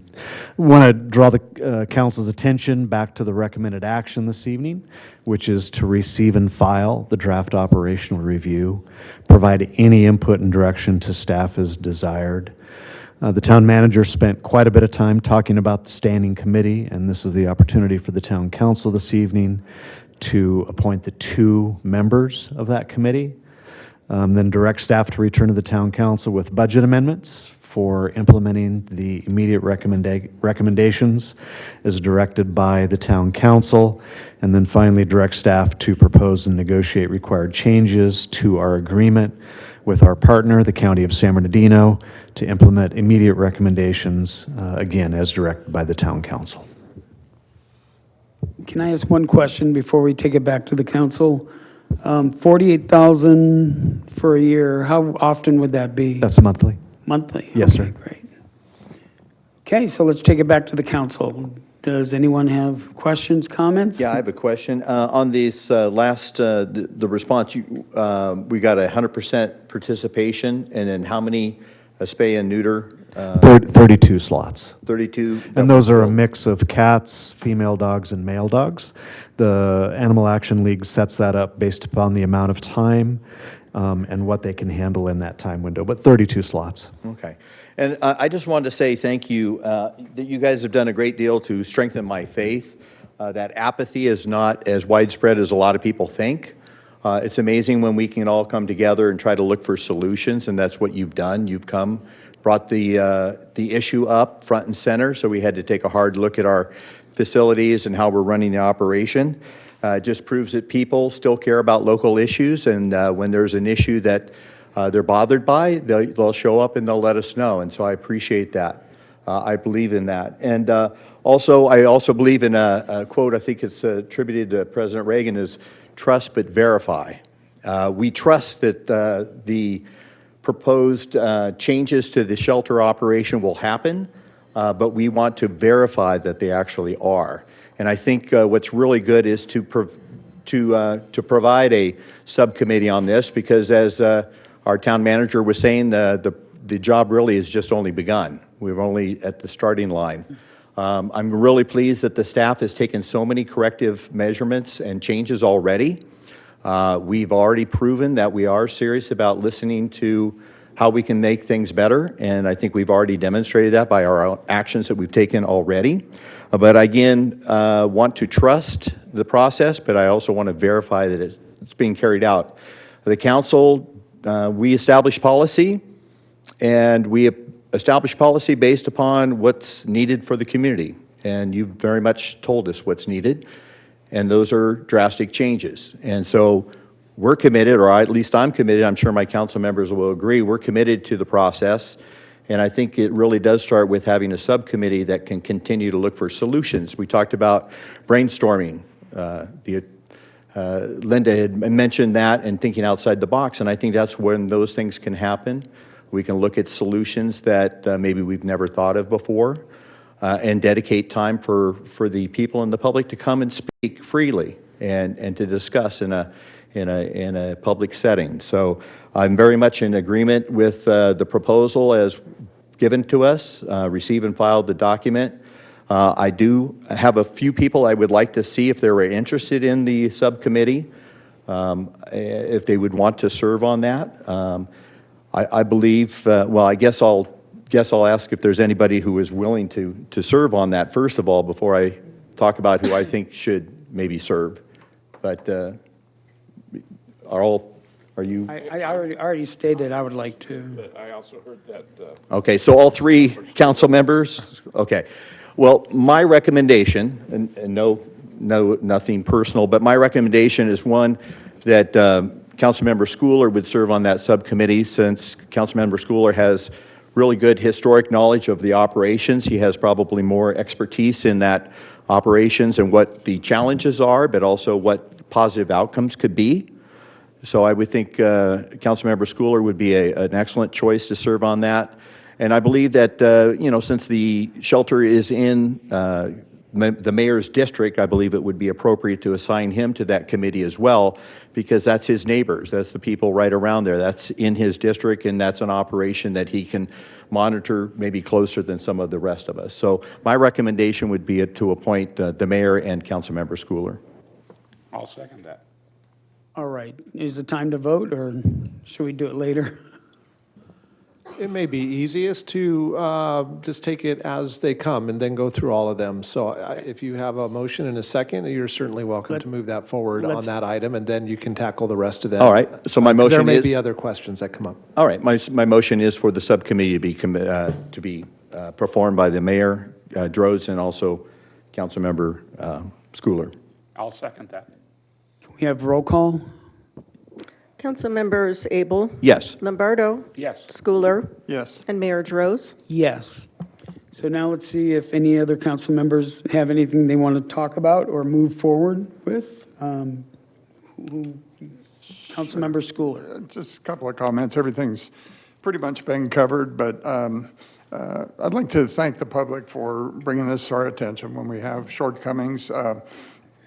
The public brings it to our attention, and like I said early on, the town and staff has a pretty good track record of solving problems when they come to our attention, and this has been a pretty comprehensive review, and I think the report is very comprehensive and ambitious, and I think if there's, I mean, maybe it's warranted that there's a skepticism or a lack of confidence that things will be followed through, but I, for one, have observed the staff and council remain committed when such a proposal comes to us. So I would encourage people to give this a chance and be optimistic about it.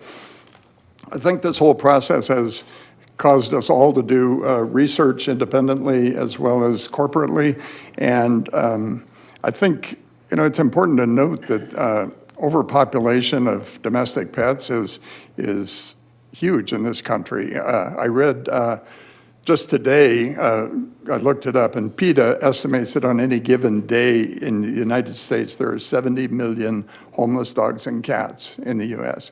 any given day. So it's not something that's unique to us. It's an emotional issue. We all, you have to have no soul at all to not, care about that. And I think we're all touched by that. And it's hard to actually point the finger at any one cause for that. There are irresponsible breeding practices. There's lack of spay-neutering. There's owners relinquishing pets due to economic hardship. Impulsive pet ownership. I think I read somewhere that there's like 50% of the people that jump up there and rescue a pet have second thoughts about it 2 or 3 months later. So it's kind of an ongoing thing, and I don't think we're going to solve that, but I think we can address it locally. So anyway, I think spaying and neutering is a huge part of this, and I'm glad to see that that's part of our program.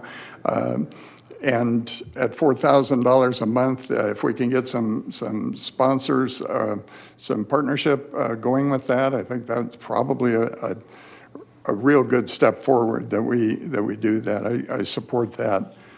As far as volunteer program, that's critical. I think it's really important that we do that. I'm glad that we're moving forward with that.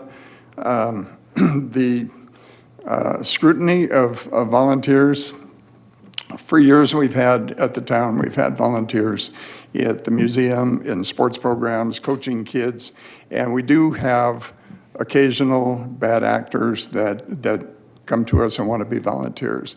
And we have had people with bad intentions come, want to be close to kids in a kids program or something. So our screening process is pretty well tested, and I think the same would be true with animals, that there's not everybody, I mean, 99% of the people are going to be good intentions, but there are some that don't have the best intentions, and so I think it is important to screen them.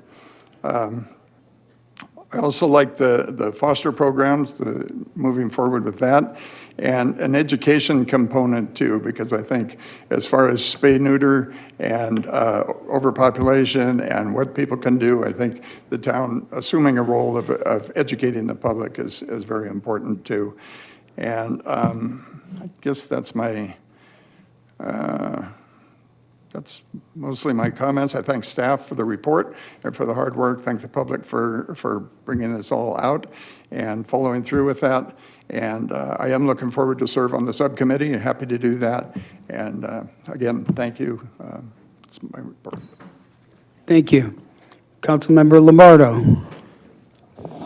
I just want to say thank you to the public for coming out and making this, bringing this to our attention and helping us through this, finding solutions. And I know that we're just in the beginning stage, but I have full confidence in the new ad hoc committee members and our town staff to bring us some creative solutions to the things that the committee finds as solutions and problems that need to be addressed. And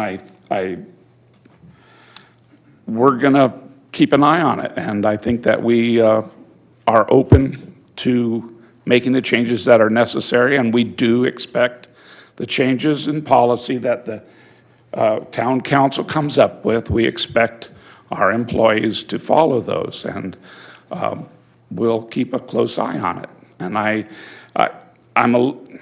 understand the frustration of the community with what you perceive as one bad apple or something that needs to be removed. I ask that you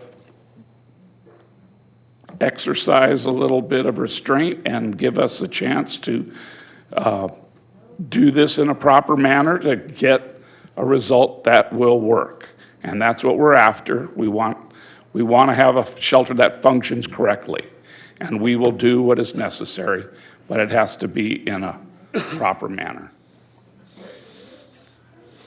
Oh, you want to go ahead?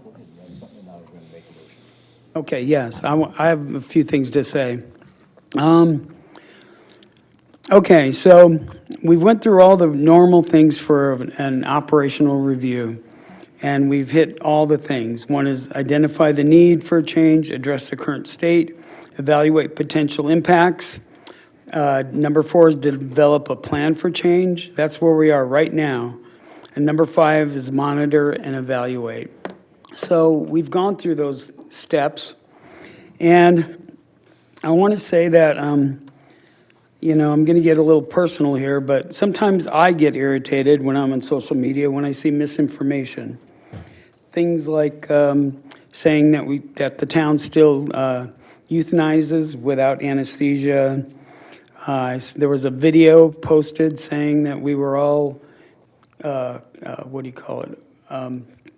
Complimenting the animal shelter and made it look like it was a recent video, but that was from 3 years ago when the numbers were way different.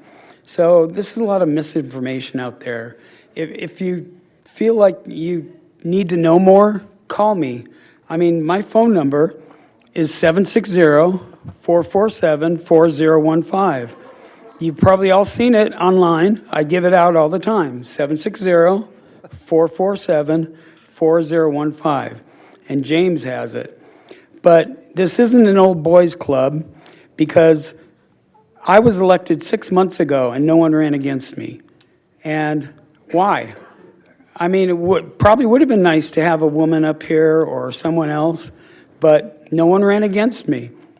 I might have supported that person if they ran. So that's the thing that irritates me sometimes, and sometimes it comes out on social media. But I do want to say I support, what's that? Wah? I didn't say wah. No, I didn't. Okay, so I want to say I support our town manager and the deputy town manager. They've done an excellent job that will allow the animal shelter to move on more successfully than we have ever been. Thank you, Curtis and Shane. I know them both to be upstanding from my 9 years on the council and my 5.5 years on the planning commission.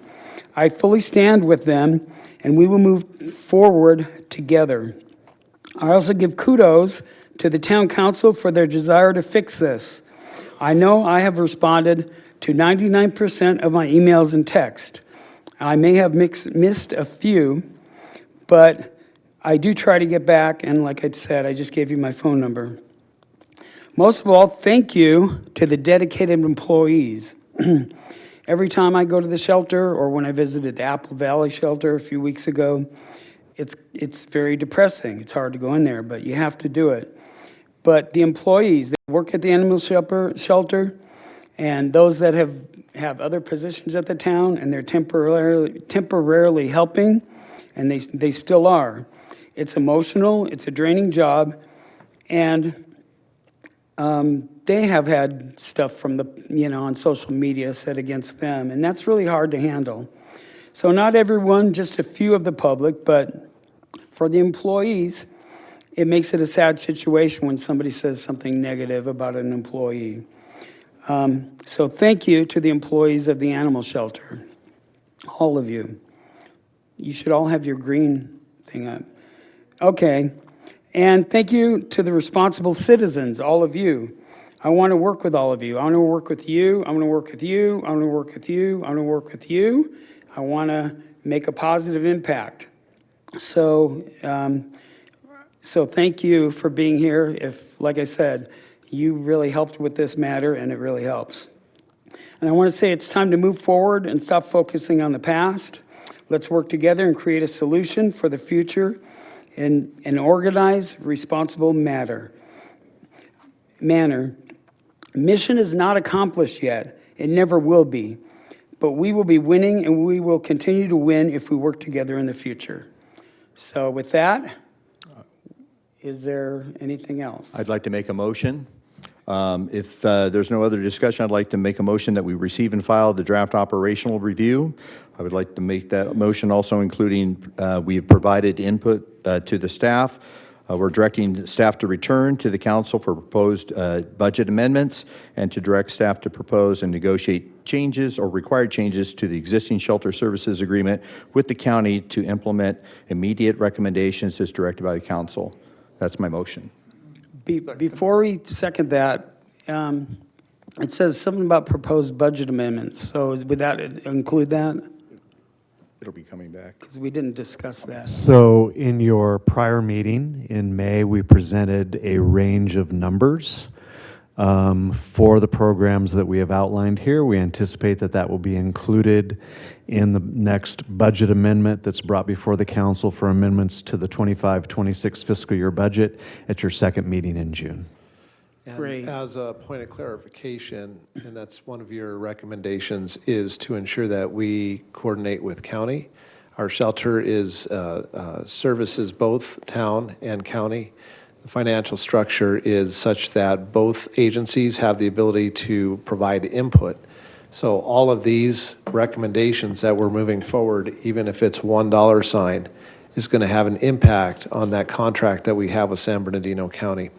So in order for these to be implemented in the current structure that we have with the county, we have to provide them information, and we ask to get their feedback and ultimately their buy-in and support.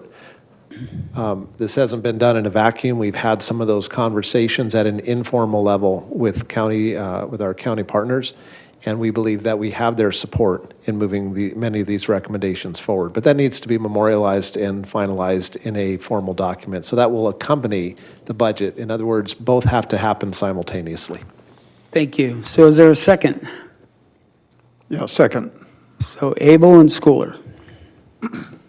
Council members Abel, Abel, yes? Lombardo, Yes. Schooler, Yes. and Mayor Droz. Yes. Thank you, everyone. So let's go on to item number 13, volunteer policy. Good evening, That's Mayor and Deborah. Council. The item as you may recall, every now and then staff will bring forward a newer revised administrative policy for your review and approval. Tonight's review will focus on the volunteer program and guidelines policy. Excuse me. Over the last few months, during public comment to the council regarding the animal shelter, the topic of volunteers has been a common theme. At the meeting on May 6th, Town Council directed staff to review the current policy and provide an update based on best practices. In looking at several comparable agencies as well as nonprofit organizations, staff conducted a review of their volunteer programs to evaluate how they manage their programs, specifically looking at two main topics that came across consistently during public comment: a minimum age requirement and background check. Oh, goody. All right, so these are the agencies that staff reviewed. Again, some are public agencies and others are nonprofit. In looking on their websites and as well as reaching out, this is the response as far as who conducts background checks. So as you can see, the majority of them do, and 2 of them do not. Conducting background checks on volunteers seems to be a standard practice to ensure the safety of animals, staff, the public, fellow volunteers. Volunteers can have access to vulnerable animals and may work in close contact with members of the community, including children. So listed there is a few key reasons why we recommend this: for animal welfare and safety, staff and volunteer protection, and public safety. Currently, the town works with San Bernardino County Sheriff's Office and does live scans in Joshua Tree. All costs associated with the background checks are covered by the town, and the results are usually received generally within 24 to 72 hours. The other topic that was looked at was the minimum age requirement. Again, the same agencies that were reviewed for the background checks. This is what was found for those particular agencies, the average being 18, but there are some other ones as well. Action and timelines for the volunteer policy is council approval of the revised policy, program, and guidelines this evening. As mentioned in the operational review, we will start accepting applications either mid-July or mid-August. Also, I believe some people may have already found them. I put some volunteer interest cards up on the table next to the town clerk, so that way they can provide the information. And as soon as we know when we are going to be accepting applications for volunteers, I will notify them ahead of time. So staff recommendation is that the town council approves this review and summary of the revision of the town policies and procedures, subject to final town legal review and non-substantive edits from our town attorney's office, which should hopefully be minor. So That concludes staff report. Staff would be happy to answer any questions following public comment. Mayor and council, this is a technical policy, and so it may be appropriate for the council for technical questions to ask of staff prior to getting public comment, so that some of those questions may be the same questions that the public have. So if there are any technical questions, not recommendations or policy, because you want to do that after public comment, but technical questions of staff, this would be an appropriate time to ask them on any of the current policy recommendations before you on the volunteer program. Okay, so does anyone on the council have a question? Yeah, Technical question. So this policy is for volunteers Across the organization. throughout the organization. If it involves the shelter, which is a joint project with the county, does the county have to sign off on that as well or be aware of our policy? Not to my knowledge, that has not been the practice before. I have a question. In the old days when I did a lot of internships and job shadowing at the high school, I believe we had a few students, like Jessica at the museum. She was an intern. But the thing was, the school had to cover the insurance. So are students not allowed to volunteer even if the school sponsors them? I think we're talking two different things. So that Okay. was kind of an internship. That's separate than the volunteer Okay. policy. So, Okay. yeah. But I was thinking, like, if somebody wanted to bring a class here, could they have parents sign a, is that That would be something to look something we would into? need to look into Okay. as far as what you're thinking that you might want them to do. Yeah, I'm not sure. I really don't know. It's just a thought, like high school students, maybe a few, or, To provide a further clarification on that, so the current policy recommendation before you is age 18. Obviously, it'd be up to the council to provide guidance if you want to do something different. Volunteers that can participate with the town, this was another question that came up in the public earlier, are eligible for and would be covered as a volunteer, irrespective of what function they're providing for the town, for workers' comp. That's really about the only recourse they have. But it's appropriate if somebody's volunteering their time, they were injured on the job, that's an appropriate use of workers' comp. That goes with the program.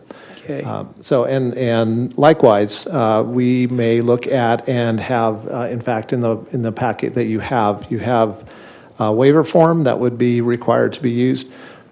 It's not an end-all. That doesn't absolve the town from liability completely, and so that's just another consideration for the town council to evaluate as you walk through the program options before you this evening. All right, well, I'm not going to suggest any changes. It's important to get this moving along, but let's go with public comment. So, public, does anyone in the public have any comments? Let's see if there's a... I have a request to speak by James Porter. Okay. Hi again. I'm back. I would like to encourage the council and our staff here to say no to this recommendation from town staff, at least in terms of the 18-year-old age requirement. As the council, you do have the authority to say no, to vote no, although I will note that I went back through several years of council meetings and reviewed council votes, and I couldn't find any time where the council said no to anything the town staff has recommended, which is very interesting. So I would ask the council to vote no about the 18-year-old age requirement and to tell your town staff this is not acceptable. We saw the Youth Commission come up and talk, a very intelligent, dedicated, well-spoken 16-year-old who is a volunteer for the town as a youth commissioner, who represents the town of Yucca Valley. If a youth commissioner can stand at a park and speak about the town and expose themselves to all the liability that comes with that, there's no excuse that a 16-year-old cannot volunteer at the shelter. So I first off, vote no. That's you have that right to do that. And let's not forget that there are very dangerous jobs out there that volunteers do. We've talked about this before. I've mentioned it. 30 years in the sheriff's department. We have volunteers who ride out with cops, some armed, some unarmed, who could get killed. Fire departments have volunteer firefighters. Both have explorers who are under 18 who are riding in fire trucks, police cars, helicopters, doing volunteer service work. Far more dangerous and a lot more exposure to liability in those roles than anything that would happen in an animal shelter setting. Now, certainly parents should have a should have a role in that. They should have the authority to tell the town whether they want their child volunteering or not, and a reasonable age cap, whatever that happens to be, let's say 14, let's say whatever youth commission's age cap is, and I don't know what that is, should be set. I'm sorry, what is it? 7th grade, so maybe 7th grade is a good talking point to get this conversation started. But if we arbitrarily cut out volunteers who are under 18, we are potentially losing tens, dozens, hundreds of very motivated, energetic kids from organizations that, like the Youth Commission, like ASB, organizations that want to get out and serve and support their communities. And we're going to tell them, no, you cannot do that here. And the information up there on the board, I don't know if I can ask to go back to a slide, that certain places do not allow volunteers under 18, like the Joshua Tree No-Kill Shelter and the 29 Palms Shelter. If I'm actually quoting that correctly, that is incorrect. They do allow volunteers under 18. I did have that up there. That may be the case. I'm going from I memory. did have that up there because I spoke with Rick and Glenn from each of those respective Yes, so they do agencies. allow volunteers under 18 at both of our other local shelters, and I would encourage the town to mirror that authority. Thank you. Thank you. No one else? Anyone online? Anyone else that wants to randomly speak in the public? I love to randomly speak with you. All right. James took most of what I was going to say because before, my 10-year-old grandson has walked dogs and cat cuddled at Joshua Tree. He's now 11 and he's taller than me. Should he have adult supervision with him? Yes. But you don't want to eliminate your great youth council because none of them are probably 18. And obviously, they're very capable. I think it's another way of enrolling students and volunteers will help the dogs, and the dogs will help the students. Great mix, not 18.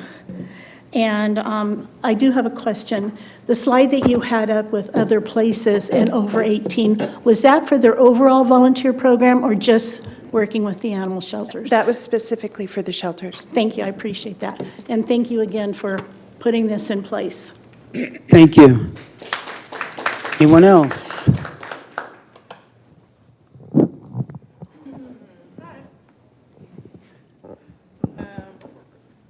Hi, I agree with both of those guys. I own a deli in Joshua Tree. We employ all sorts of aged people. The youngest can be 14 with parental and school approval. 16, 17, they get more hours as they go on. This is paid work, not volunteers. They learn a lot, and we love having them around. I would say in the interest of thinking outside the box and talking about education, on spay and neuter, on the responsibility that comes with having pets, the younger we can bring in kids to play with these dogs and become familiar with spay and neuter and the programs that exist to help our communities and our pets, the better for all of us, the better outcomes for the dogs. Then we are raising kids who know to get their animals spayed and neutered. I agree that with parental approval, let's let them come. Thanks. Thank you. Is there anyone else? Come on up. Hi, yeah, I'm really good at speaking randomly, so I appreciate this opportunity. I was not clear on if it was recommended to have background checks or not. I know you compared the cities, and I saw that 29 Palms and the no-kill shelter do not require background checks. And if you are going to go forward with that, I'd really like to know what the criterion are for the background checks. I mean, certainly you don't want people with violent histories, especially with abuse, but there are a lot of people who did stupid things in the past and have non-violent backgrounds, legal infractions. So, yeah, I mean, I would think with the crisis that's going on at the shelter right now, that we would try to welcome all of the people that we could, all of the people that could qualify I know they have certain, there are programs in prisons where prisoners work with dogs, and they have a lot of success with that. They have less recidivism, and I think it would be a good opportunity to give people a chance, again, non-violent people, a chance to volunteer. Thanks. Thank you. All right, we have someone else. I'm Greg Herring, a 35-year resident of the Morongo Basin. Just to tag on to what the last speaker was talking about, the last presentation, I noticed I didn't see what were the recommendations. You said, well, most of them are doing this for, background checks. Most of them are doing this for the age. There was not a slide saying, Town Council, we're recommending this. I didn't see that. I didn't see that in there. So, but I agree with the speakers, 18's not right. Please say no to that, and let's get to a age a little more appropriate, whether it's 14, 16, whatever it is. Thank you. Thank you. Anyone else? Looks like we have two. Hello. I just want to say, I usually don't speak my mind, but I work with high school students every day. And I think the earlier we can get them in there, the better. I see how these kids are. And just like me, I grew up watching The Price is Right. Have your pets spayed or neutered. If the kids get in there, they're going to learn this. They're going to know it. It's going to be embedded in their brain. And that's when it needs to start happening, when they're younger. So I think 18 is beyond helping them at that point. They need to do it when they're younger. That's all I have to say. Thank you. Next.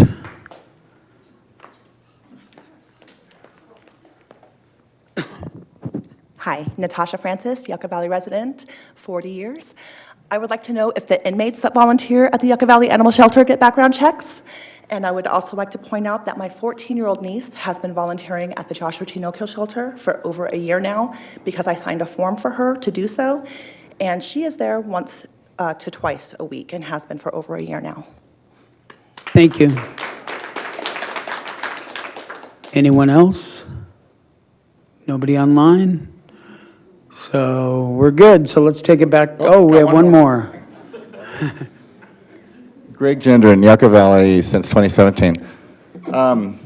I just heard her say inmate volunteers. I just did a public records request asking to have all volunteers listed, all shelter staff. There was no volunteers listed. So if that's happening, it wasn't listed. But my main reason for coming up here was the volunteer program, according to the thing, is to be implemented mid-July, August. This was brought up 3 months ago. It was brought up 2 months prior to that. What's the holdup? We know we want it. We all agree on it. The 18, the back, that's got to be worked out, I guess. Work it out. I mean, you've got a ton of people ready to go. I'm doing stuff now, and I'm not officially a volunteer. You've got a ton of people that are ready to do stuff. So why are we being held back? You know what I mean? If you're ready to make the change, don't keep postponing it. Thank you. Thank you. Mayor Or and anyone Council. else? Okay. Deborah. Hi, come on up. Hi, my name is Savannah Jacobs, Yucca Valley resident. I have been consecutively for about 2 years, but on and off since about 2009 when I was in high school. A couple things. I volunteered at the No-Kill Shelter when I was in high school, and it was a great experience. I think it's something that teaches you empathy for animals and then over time also humans, which was really great. And I think just overall volunteering at all just creates better humans.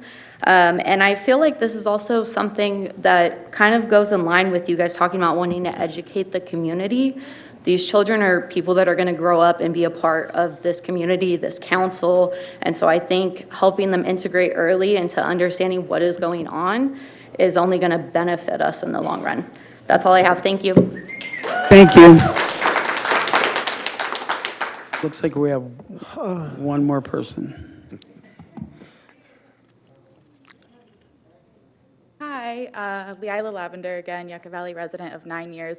Just to kind of reiterate what everybody's saying, I do also recommend not the 18. I think one thing I've heard, I think Jeff say a few times, is that a lot of times people will get animals and then bring them back a couple months later because they weren't ready to be a pet. So I think allowing these teenagers to volunteer at the shelter is going to teach them what it's going to be like to actually get a pet one day. It's going to teach them that responsibility and also just what goes into it. And I also think teenagers just have a little bit more free time than we do. They don't need to necessarily have a job all the time. And so allowing these 15, 16-year-olds to go to the shelter could benefit the animals, like Savannah said, benefit the community, and honestly, they just have probably more time than we do to do it. Not that this whole room wouldn't volunteer, but I also recommend not going forward with the 18 and over. Thank you. Thank you. We have one more person. Yes. Hi. The other thing about more volunteers and kids is that every single person that volunteers falls in love with every animal that's there. And every single one of those people is a domino and goes out and tells their friends and their friends and their kids' friends, oh my God, we love this dog. Oh, Bobby says. That's how we're going to get success. So I vote for, even though you're not asking my vote, I vote for teenagers are cool and we need to have them. Thank you. And no, we have one more person. Yes, I wanted to just substantiate what she just said. I've had a lot of volunteers at my rescue, and a lot of the volunteers have adopted dogs. Yes, they do that. They all love their dogs. Thank you. Mr. Mayor, sorry, we do have an online person who wants to speak. All right, let's have the online person Okay. pop up on Diana the screen. Persinger, I have requested you to unmute. You have 3 minutes. Hello. Okay, thanks. Yeah, I also wanted to just reiterate, I had signed up to say something, or thought I was going to already on the list say something as they started saying what I wanted to agree with. I personally, not only am I, do networking online, which my children see all the time, but I've done rescues, we've done fosters. My teenagers are, they're 16, almost 17, and their hearts are just of gold, so I think that they're perfect candidates for coming and volunteering for, even traumatized animals. It's going to be uplifting for the animals as well as the children, having a positive impact on both. And these children are our future. We might have a future shelter manager in the making. When they see that, they may decide that they want a different career choice. Maybe they want to work with animals. Maybe they want to make change. Maybe they'll become little advocates. And like, others have said, I know if I wouldn't have already adopted and foster failed myself several times, that my kids would even be asking me to adopt some of those, that they would help. So yeah, they are really just the perfect age to do that, and they do have more time. We do need to keep our youth busy and positive, things like that, especially in the community. So I just wanted to add that I please vote no on the 18 or older. Thank you. Thank you. All right, so I think that's it. Let's bring it back to staff. Mayor and council, before you go into your deliberation, just a couple of clarifications and information that came up in public comment. Deborah, if you would please, here in just a minute, go through and identify background on work release program. That would be helpful. And when's the last time we used that? Talk a little bit briefly about our standard background process that we use for other volunteer programs like our youth athletic programs. And then if you can clarify for the public what your recommendations are for the town council, that'd be very helpful. Prior to doing that, just in terms of standing up the program, it does sound like it's something easy. And in certain programs that we have, like our youth basketball program where we've been doing volunteer background checks, where we've been doing volunteer background or volunteer program management for a long time, it is relatively seamless. Still takes quite a bit of time and effort to do that. For this program, as something new, we have identified that you want to ensure that there's correct training programs in place for your volunteers when they come to the shelter, that they have the appropriate training, that staff has the appropriate time to interact with the volunteers to ensure that the management of the program is successful. The last thing we want is a program that's not successful. And we want to do this for the safety of the volunteer. We want to do this for the safety of the staff, and we want to do this for the safety of the animals. All of that is very, very important.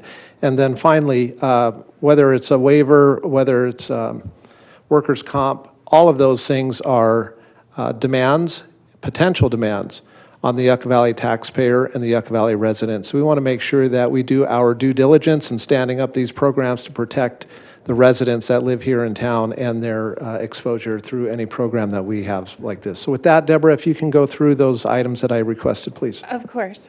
So as far as the work release program, the shelter has not had any work release workers since pre-COVID. So there's not been any of those individuals up there. As a matter of fact, and even in other areas, it's been diminishing.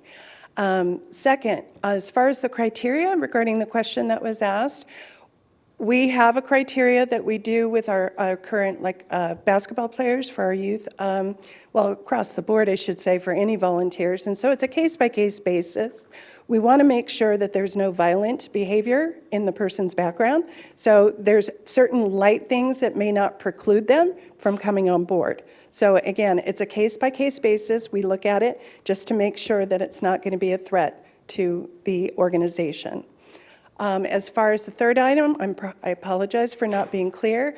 The background check and the age recommendation was part of the policy that was in part of your packet. Certainly, that wanted to generate conversation. That does not mean that that's an end-all. So if there's other recommendations from the council, staff will certainly welcome that. So just to clarify, the recommendation from staff is background checks are required, and the current age recommendation is 18. So that's the staff recommendation, and then council has full discretion in how you want to address that. All right, so let's bring it back to the council. And who wants to go first? I'll go. Okay, Councilmember briefly. School. We can approve the policy. My first impression when I read this staff report, my first question was, is 18 cast in concrete? And I had a conversation with the town manager, and he said, yeah, okay, we can be flexible on that for the same reasons I brought up the same reasons people have brought up this evening. So we do have some flexibility on that, but we can approve. We don't have to say no to the policy. We can just add this flexibility in there for that. And I think I recommend doing that. I appreciate all the comments everybody made. I agree with that there are a lot of younger people who would be good assets, but we do need to manage it right. So that's my comment. Thank you. Councilmember Lombardo. In reviewing it, I also had a concern about 18 being the age limit, and I disapprove of that. I think it should be lower, and maybe we should have a little discussion about that, but I think it's important for younger people to have the chance to volunteer, to be involved in the community. It helps them in their life later as well when they apply for either jobs or a college or some other career opportunity where they can say, yes, I've had experience doing this as a volunteer. And I think it's very important to get that as early as possible. You can see with our youth commission how wonderfully they develop over the years as they are involved. We've seen quite great improvements in their ability to public speak and to go through the process of identifying a problem and coming up with solutions to it, and organizing, and just so many great things come from being involved in that. So I would like to either have the discussion now or approve it with the intent to lower the age limit with parental consent, and I'd be okay with maybe doing it on a school age, like 8th grade, as a cutoff, unless there's parental permission at a younger age. But I do think it's important to have background checks. We have had situations where in the the overseeing of children, that some things have happened in the past, and we don't want to repeat any of those. And I think that having background check is a good start. It may not be the end all, but we definitely want to eliminate those with violence in their past, or things that could be a problem to the animals as well as the volunteers. Okay, thank you. Mayor Pro Tem. Yeah, I wrestle with this because I just picture a child getting hurt and disfigured or something like that. And animal shelters, unlike other programs, the possibility of getting injured is much greater than a lot of other jobs that we have here. I do understand, and I work with the students all the time, and I do understand that there's a real heart, and the earlier we can get to them and get them involved in volunteering, the better. I worked with AVID students, and part of their AVID program was trying to find ways of getting community service in and helping mold them, having them, get involved with an area that they might be interested. So people wanting to go into animal science or animal husbandry and anything like that, that might be an opportunity for them to get to the shelter and interact and see what the job's really about. So I wrestle with the injury factor. I had a couple of questions. The volunteer program, I would imagine that as we look for it, one of the key positions would be a director, a volunteer that coordinates and directs volunteers to come in, help scheduling and those types of things. And that would probably be one of the very first volunteer positions that would be available is finding a volunteer to help coordinate. So the way that the policy is currently written, that we have supervisors and liaisons within each department. So that HR, we would do the vetting, we would do the background check and application and all of that. Then we would send that off to the respective department for the volunteer. So what I was thinking is more of a volunteer townwide coordinator, somebody who would volunteer under the direction of a town manager, or assistant town manager, or staff, to coordinate volunteers throughout the organization, not just for the shelter, because the shelter is the whole separate entity. So, and I hear a lot of people talking about volunteer and dog walking. Well, dog walking may not be the first and the greatest priority. It's important to have that, but just because that's what you're wanting to do doesn't mean that's the first positions we can have, because getting things on social media, taking people around to relieve staff from leaving their duties to help take people and introduce them to the different animals and so forth, and then working with them to, have them, a staff member, take it out to the play area so they can interact and that kind of thing. So anyway, I mean, that's something the staff will work on. I do agree, and long ago, we had talked about volunteers and the importance of that. So I do agree. I'm thinking we would limit it to a high school type age group to start with, which would be 15 years of age for most of the high schoolers. I see the difference between a freshman and a sophomore. I see the difference as they go up in age, and the last thing we want to do is have somebody doing something risky or risk their own safety, because we can't be with them all the time. So if you get them too young, they may not have the decision making. So I think we need to get high school students involved. I don't want to take away from the volunteerism that they're doing at the other no-kill shelter, because now we might be a little closer, but it's proven to be effective, and I've seen a lot of participation. And I don't know if the no-kill shelter requires an adult to be present with them. I know sometimes a teacher will drive them to the no-kill shelter in a school van for transportation purposes, but I'm not sure if that's a requirement for an adult to be with them or not. I haven't gotten feedback yet from that volunteer that does that. In the presentation, I can't recall if that was included in there. I thought it was, but in some of the organizations, they do require that underage have an approved volunteer guardian or parent as well with them, so. Well, I would be in agreement, I could support 15 years of age as a minimum age for the program for volunteering, whether it's there, if they're at the shelter or somewhere else. Thank you. I would support a teenage program also. I think I already asked you questions about that. But for reasons of getting something passed, I think we need to pass this tonight, the way it is. And it's been noted that we want to look into the process to get maybe teens in the future. We can amend it to 15 tonight. We can amend it, yeah. If you don't want to. Yeah. Okay, well, what I was thinking was, well, okay, that's fine. So that's okay.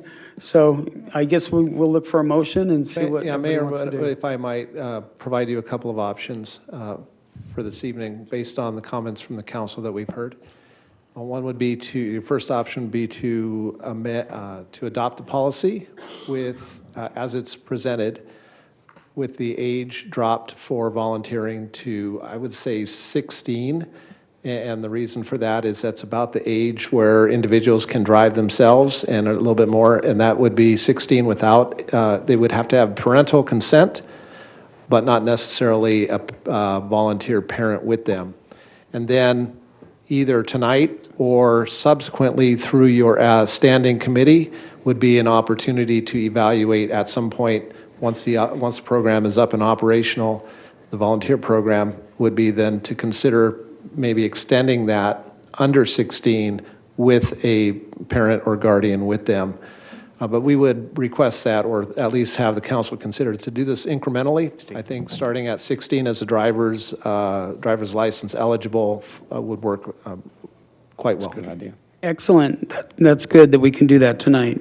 So let's see if anybody wants to make a motion. As the town manager has said, 16-year-olds and up, 16 years old and up. So does anybody want to make a motion? I'll make the motion that we approve the policy with that caveat as the town manager outlined. I'll second that. And Mayor, before you take your vote, we would come back to you on a future agenda item, just as a consent item with the clarifications in the updated policy. But we understand the direction that it's 16 with parental consent. Yes.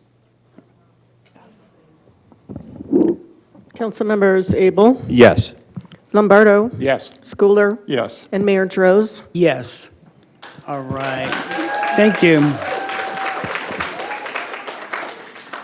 Now we're going to move on to item number 14, Park and Facility Naming, Old Town Beautification and Sustainability Project.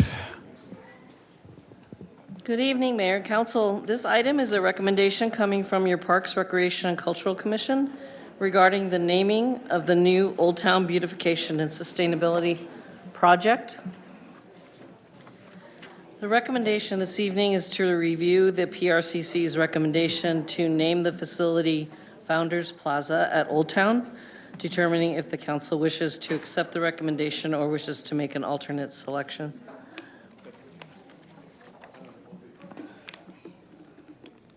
As you know, the Old Town Beautification and Sustainability Project is located on Elk Trail between 29 Palms Highway and Yucca Trail. The first phase of the project concentrates on visitor parking with future plans for additional amenities. As funding allows, the project was to be completed in spring, so back in March of this year, the PRCC directed staff to begin the naming process. The schedule shown on this slide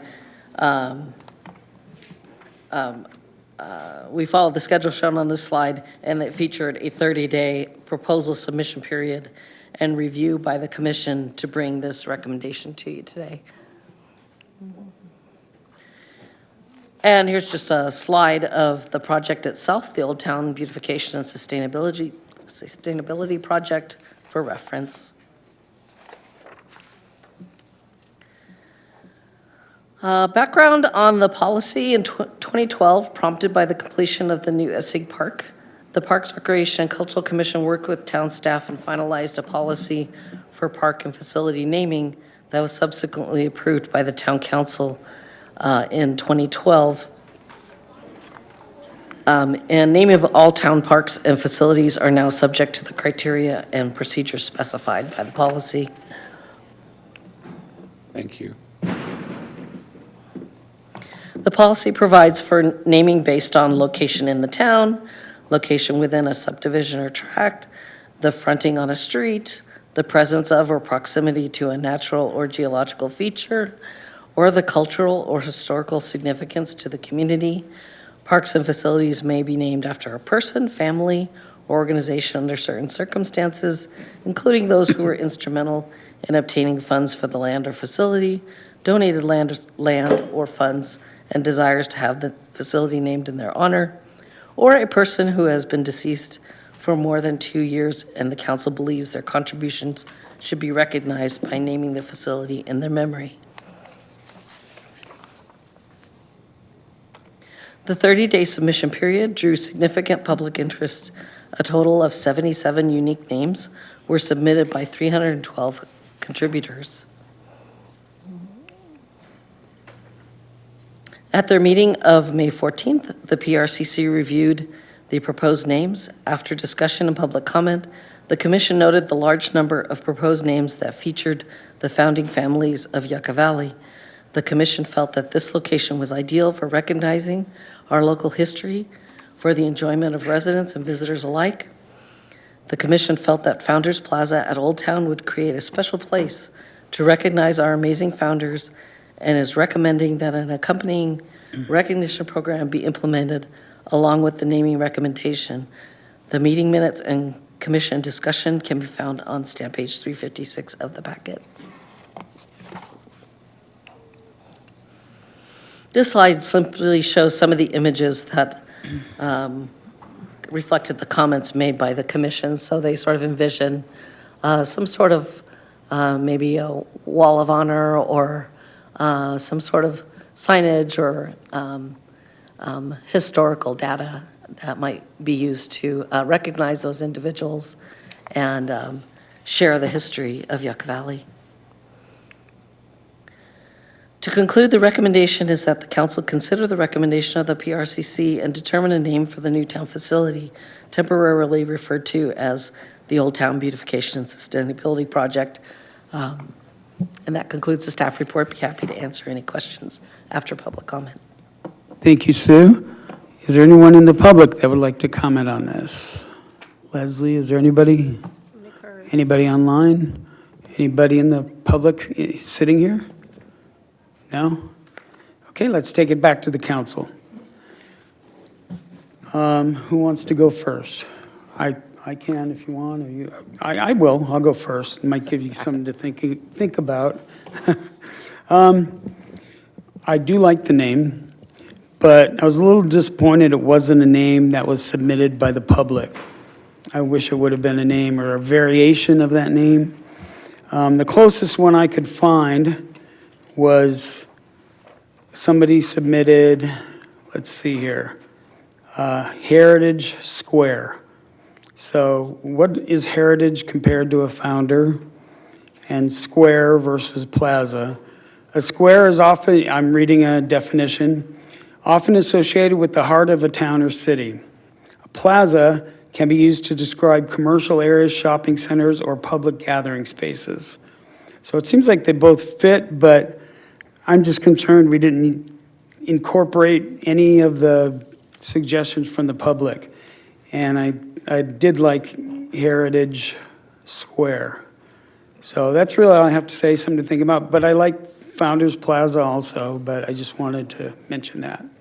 Mayor, just a point of clarification in the minutes, you'll see the conversation with the PRCC was not necessarily that they dismissed all 77 individual responses, but rather that instead of picking 5 or 6 or 8 individual potential names that were named after individuals, there was a collective alternative that was presented, which is represented in the Founders Plaza. Yes, thank you very much. Who wants to go next? Councilmember Schooler?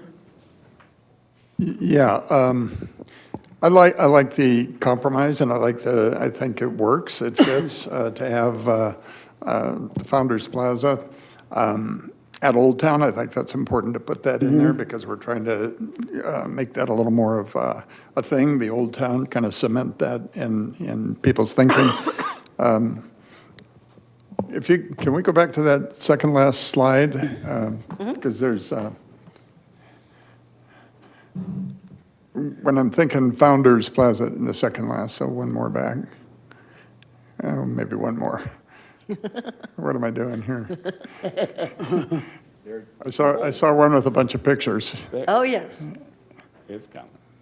Okay, what I'm thinking is something like what I see in the lower left there, to have that option for people that want to sponsor a recognition of a particular founder, and those can be situated any number of places in that facility. I kind of like the look of that, or something like that. Not really, doesn't have to be exactly like that, but that kind of seems to fit for me for Founders Plaza. I appreciate the work of the Park and Rec Commission to sift through this and to come up with a recommendation. So that'd be my input. I like the name. Thank you. Councilmember Lombardo. I thought it was a great idea to kind of incorporate group of people that made Yucca Valley the way it is, and Founders Plaza or Heritage Square would be fine by me. I think it gives lots of opportunity to have members of the community sponsor a founder or put some kind of dedication there that, and I like the idea of the QR code that they talked about, where you could, flash on that and it would pull up the history of that person or family and how they contributed to make Yucca Valley the way it is. I really like that idea. And so I'm in favor of the name as it would be, Founders Plaza in Old Town. Yeah, I like that. I like that idea. I think there's lots of opportunity to be more inclusive, whereas if you name it after just one founder, the others might feel a little left out. Yeah, we might not have too We've many always more been pretty parks. inclusive. Yeah, I do like the idea. I thought the vice chair did a great job, seeing a lot of submissions from people that were founding families here. And I think it's a great way to recognize our founders. I don't spend hours in a museum, but when I see something and I visit, I love to see, like, oh, click on there and you get a one-page thing of, oh my gosh, they ran the post office for the first 50 years and they volunteered and did this, or they participated in this way, or they built the town. It's a great way to teach some history to residents, and we lose our history every day when people don't hand down those treasures. And so I do like the idea. And my thought when I saw it was, yeah, let's go with, I like the name Plaza. It seems pleasant. We're going to do events there versus a town square. I think of it is old fashioned, but I think a plaza means events and so forth. And I like the word founders because these are our founding families that helped us shape what Yucca Valley is today. And there's some fascinating stories if you take the time to listen. So I really do like it. I don't necessarily think it needs to be real long, Founders Plaza. I think people will realize it's at Old Town and so forth in time. It can be referred to that or whatever underneath it, but just Founders Plaza being the prominent name. And then also, they're talking about thinking outside the box. I was thinking, like you said, Councilmember Schooler, sort of the plaque idea, like on a wall or an area where you know where to find the history. You go down the walkway and you could like click on different ones that sort of pique your interest. But then also somebody had mentioned that we have more facilities to put there. So we might need somebody to sponsor a park bench or put in another tree, or, they want to put a shade structure and they have the family name at that shade structure, something that they could contribute to the park might be a flexibility or way of doing that. And then also the idea of being able to recognize that. I think we just don't want to leave it wide open for anybody to be considered prominent on the plaza in that area. I think it has to have the same criteria, that they have some kind of, what we put down, historical significance to the building, or the cultural or historical significance to the community. So it needs to be a certain threshold so it doesn't cheapen the name, and it truly is our founders. And also, I don't think the town needs to be burdened with the cost of the plaques that are going in. So I would think that, let's say a family wants to put forth an application for their family member to be recognized there. They can provide the funds for the plaque and the QR code and so forth. So it's not an expense upon the town. And if they don't have the financial means, then I know a lot of people will do a GoFundMe where people can chip in and help that person be recognized. So I would like to see it not be something that costs us funds each and every year, but a way of being able to do something nice, whether it's out of bronze or whatever, not cheap, something that's sort of girthy and worth taking a look at. So I think we do need, and Old Town's a perfect location for historical references. So I appreciate what the Planning Commission came up, the Park and Rec Commission came up with, Founders Plaza. Okay, thank you. So I want to thank the PRCC also. They did a great job on this, and it was a good idea to incorporate everybody. So let's see if anybody has a motion in a second. I'll move that we move forward with Founders Plaza for the Old Town area. I'll second it. Council members Abel, Yes. Lombardo, Yes. Schooler, Yes. and Mayor Droz. Yes. Thank you. Now we have future agenda items. Is there anyone on the council that has a future agenda item? Mayor, just going back to the last item, just for clarification, staff also heard that it was the desire of the council to ensure that there is a standard policy for how a founder will be recognized there, and that might be something the PRCC can work through. Thank you. Sounds good. So any future agenda items? No? Okay, let's move on to public comment. Oh, okay. Would it be appropriate to get a follow-up on what's happening at the airport? I'd like to know a little bit more if they're progressing in their desire to complete the renovations to the airport runway and that sort of thing. Were we involved in that at all, or is that kind of a separate matter? So the airport district's a special district, independent special district, but we're happy to reach out to them and see if they can provide a written report, see if that satisfies your information request. If not, maybe they can present at some point in the future. Okay. I wanted to know if they were making progress on the FAA requirements to allow them to get more funding, I guess. Okay, thank you. All right, thank you. So now it's public comments. The town council takes this time to consider your comments on items of concern which are not on the agenda.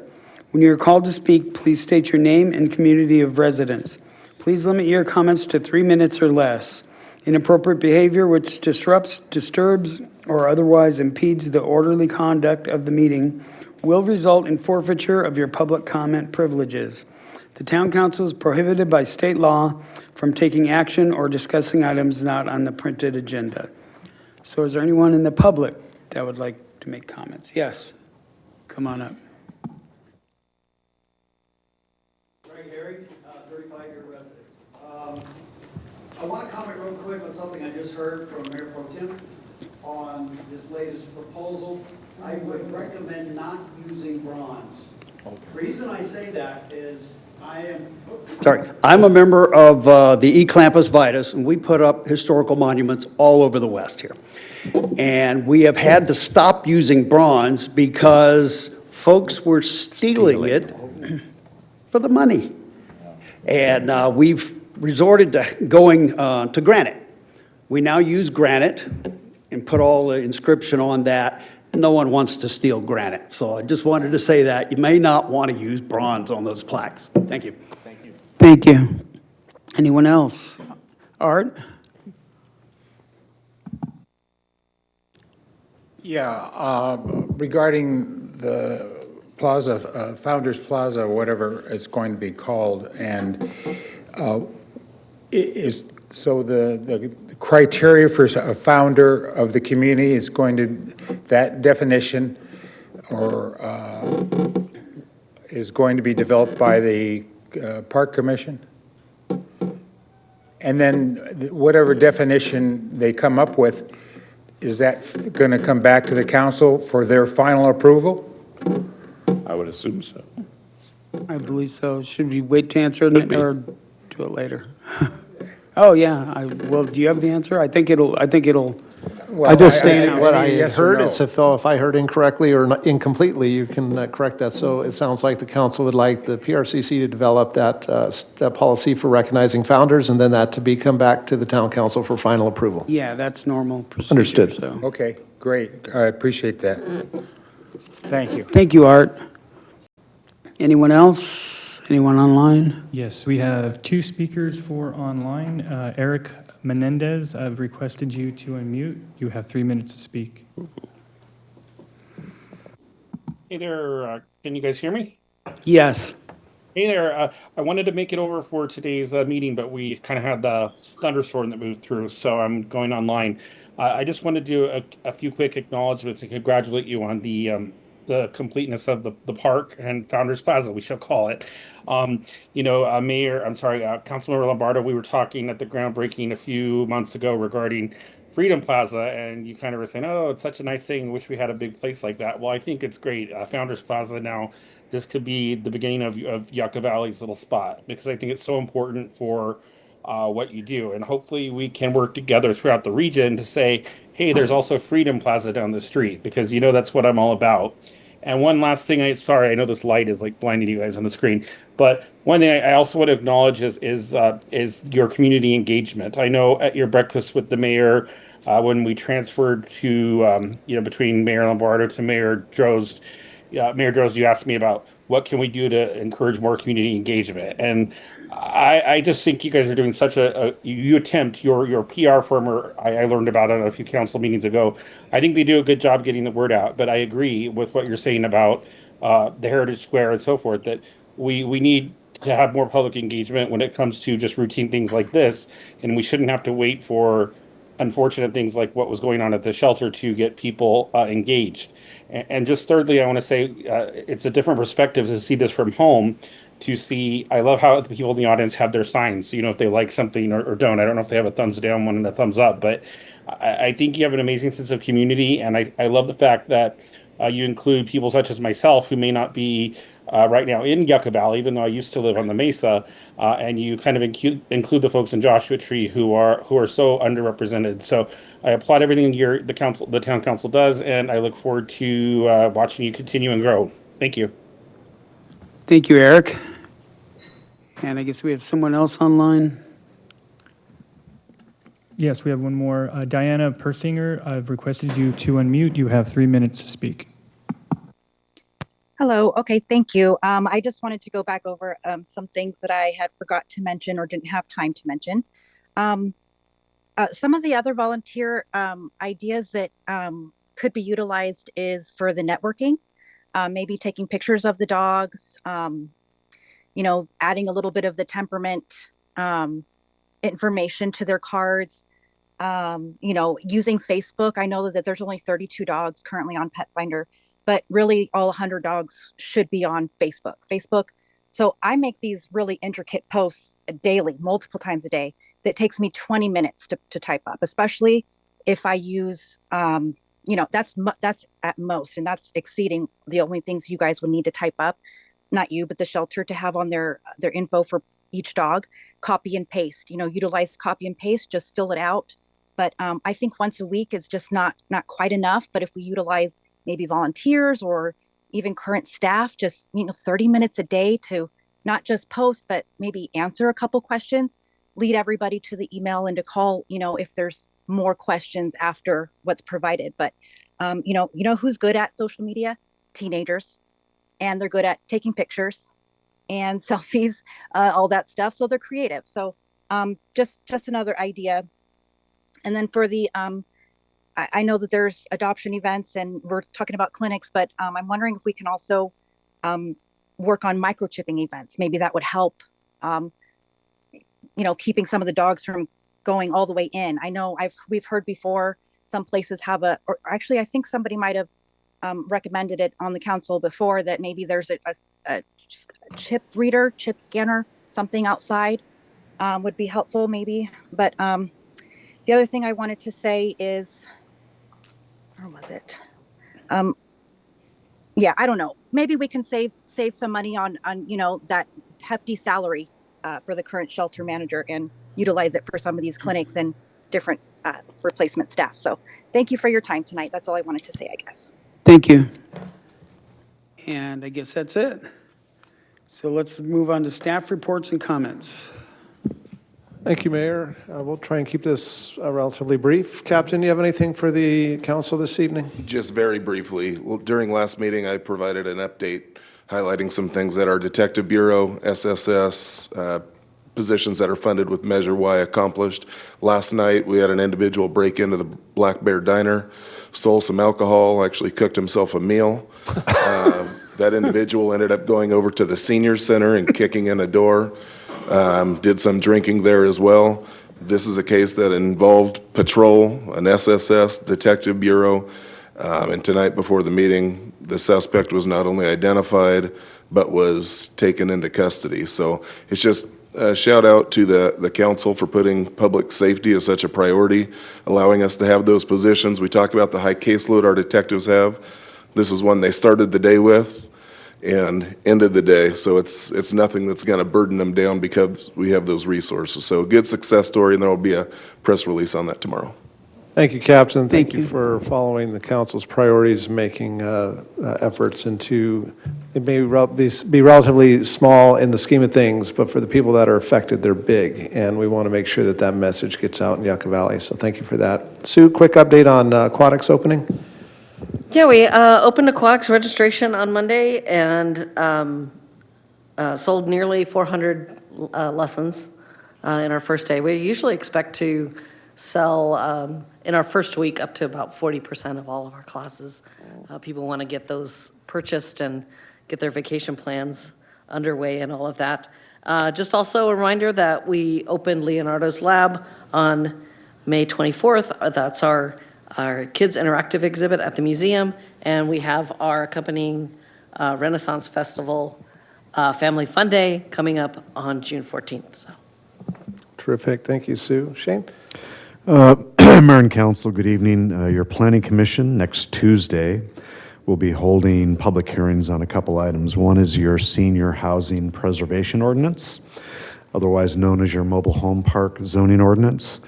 That is being prepared and going to the Planning Commission next Tuesday. That will come before the Town Council at your single meeting in July. Planning Commission will also be reviewing the fire hazard overlay map. The town is required to adopt that map by July 24th. So even though it's in that general plan amendment update that the council saw previously this evening, you are required to take an action on approving that map prior to July 24th of this year. One sidebar note on that is the town council cannot take any actions that weaken the map. They can only strengthen it or make it more restrictive. We cannot make it less restrictive. Final comment, the council's probably heard public discussion and public opposition to a proposed cell phone tower on Mountain View, on the church property on Mountain View. I think you saw a significant neighborhood outcry in opposition. I just want to inform the council that the applicant has withdrawn that application for that location. They are looking for a different site in town, so we do anticipate them to be resubmitting an application, but it will not be on the church property. Concludes my comments this evening. Thank you, Shane. Just 2 comments for the council this evening, actually 3. First is, we've received a number of different comments and input from the public about windblown trash in the community, and I think the council's probably received a number of those as well. Typical for springtime as the winds pick up, but town staff is looking at some ways that we might be able to address that a little bit easier or more timely, at least in the public easements that we have ability to move through relatively quickly. So we'll look at some solutions there. Secondly, based on the council's schedule and our normal summer schedule, right now it looks like your meetings of July 1 and August 5th will be dark. So we'll be having single council meetings in the month of July and August at the second council meeting. And then finally, from staff's perspective, thank you for the town council's direction as well as your support in allowing us to move through the operational review, get through that process. And as we stated, the work's just beginning, but thank you for your support on that issue. Thank you. Now we have mayor and council member reports and comments. So let's start with council member Lombardo. Okay, well, I want to congratulate the Youth Commission for a successful year, and it's really wonderful to hear their report and see them. I want to thank the public for coming out and participating in the animal shelter thing.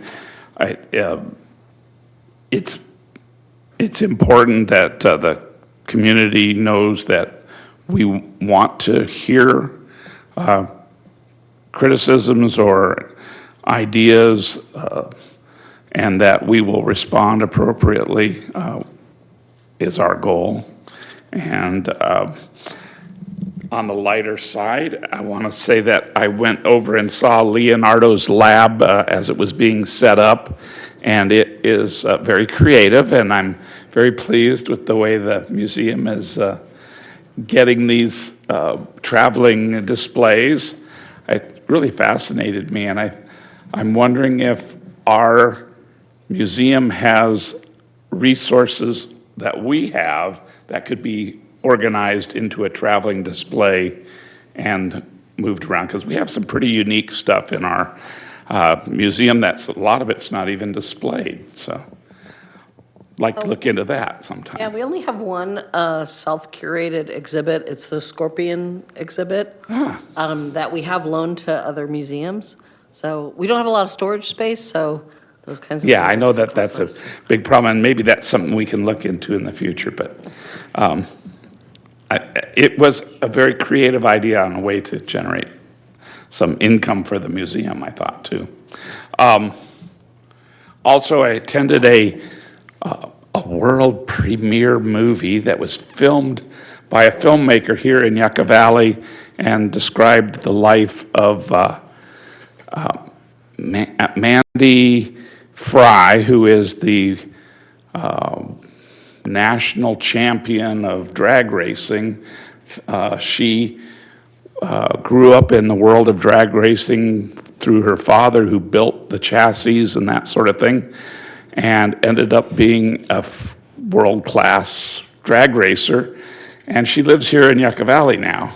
And so the movie was premiered over at Mojave Gold, and it was extremely well attended. There was like, I want to say 80 people, maybe more, came to the opening, and it was really a very interesting thing to see the community come together over such an esoteric idea of drag racing. It was very popular when I was a kid, and so it brought back lots of great memories. And I think that Mojave Gold is going to be a wonderful place to have events, and I think it's going to bring the community together. They have a plan to have various music and entertainment things there that I think will be interesting for the community to participate in. Just That's about it. Thank you. Thank you. Councilmember Schooler. Yeah, I want to echo the congrats to the Youth Commission and to staff, that Sue and Clayton, that walk them through this every year. But to see the growth in these, Acacia Smith, was it 2 years ago, she started out and she was a little on the timid side and very young, and now she's like a grown-up and a leader and very enthusiastic, good speaker. I love what the Youth Commission does, and thank you guys for doing that. And also, thanks to Sue and staff for the Grub Stakes events, participation in all the Grub Stakes events, the run, the booths, and all that stuff that everybody's out there doing. I know everybody stayed busy over the weekend. Founders Plaza, thrilled to see that done. I guess it's done? Okay, all right. So yeah, that's a thrill to see that, and I'm confident that's going to get used a lot. And I like the name, and I really like the concept of some self-sponsored monuments, wherever, if we can come up with the right design for that, so that people can submit, recommendations for honoring family members or other people in the community. And then finally, I'd like to thank staff, particularly town manager and deputy town manager, for the 3-month task of coming up with the animal shelter recommendations and making the changes already. And I think the plan is good. I have all the confidence in the world that we're going to implement that, and that it's going to be, the public asked us to do better. Clearly, we're going to do better. So I think there's a lot of other things that the town has to attend to, but clearly, if we see a weakness, and we did, it was brought to our attention, that we're going to fix that. And as far as the personnel matters that come up, I have utmost confidence in the town manager to manage the staff. And basically, this council has 2 employees. We've got the town attorney and the town manager, and everybody else works for the town manager. And he's had a great track record of holding people's feet to the fire, dealing with problems as they come up, applying discipline where it's necessary, building morale, all of the things that a good manager should do. So I have utmost confidence that we're going to work through our staffing issues. So that's it for me. Thank you, Mayor Pro Tem. Yeah, I want to thank all those people who attended today and went through the process. And I also want to thank all 3 of the council members up here that were willing to serve on the subcommittee. For me to make the recommendation made it real easy, so I didn't have to volunteer to be on the subcommittee. So it was my pleasure to nominate 2 of you, and so thank you for doing that. I also want to thank our deputy town manager, Dr. Lombardo, and myself got to tour the shelter facility on the 27th and did an outstanding job answering questions.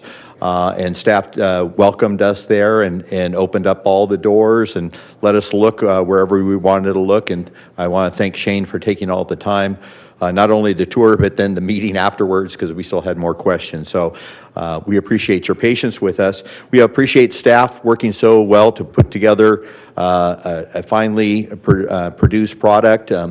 Sometimes we can scramble it up and mess up your wrapping paper a lot up here as we make comments, but we can get to the final solution, which I think we work well as a team on. I also was attending on the 31st, Saturday, Finding Balance workshop at Freedom Plaza in 29 Palms. It was hosted by the Morongo Basin Conservation Association and the Indian Cove Neighbors. They had about 45 to 50 people attending. It was in their gymnasium, so it was well attended. They were talking about finding balance between conservation and development. As we know, we're getting growing pains sometimes. We have developers who want to come in.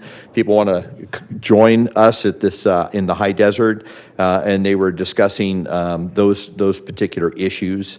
I was able to attend on the 2nd of June, the Pelicans networking dinner. I got to talk to people from 29 Palms, people in the private sector, people on staff, and it was a great time to talk to county people as well. So it was a very fruitful event to attend.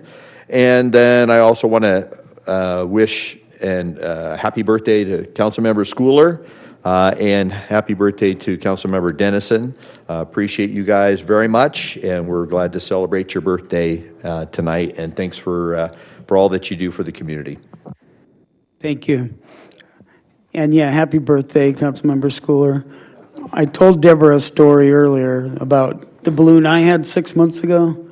I put it in my office. I told my wife, I'm going to see how long that lasts, and we're just going to leave it there. It's mine from December has been there, and it's still floating. So 6 months.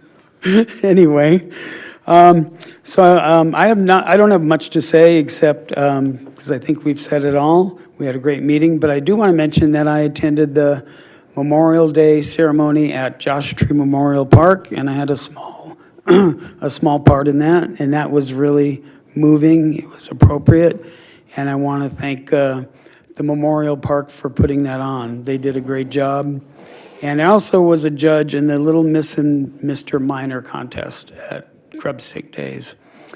But anyway, everybody drive carefully. I think we heard rain earlier, but I don't think it is now. Anyway, let's see here. The next regular meeting of the Yucca Valley Town Council will be held right here on Tuesday, June 17th, 2025 at 5 p.m. Meeting adjourned.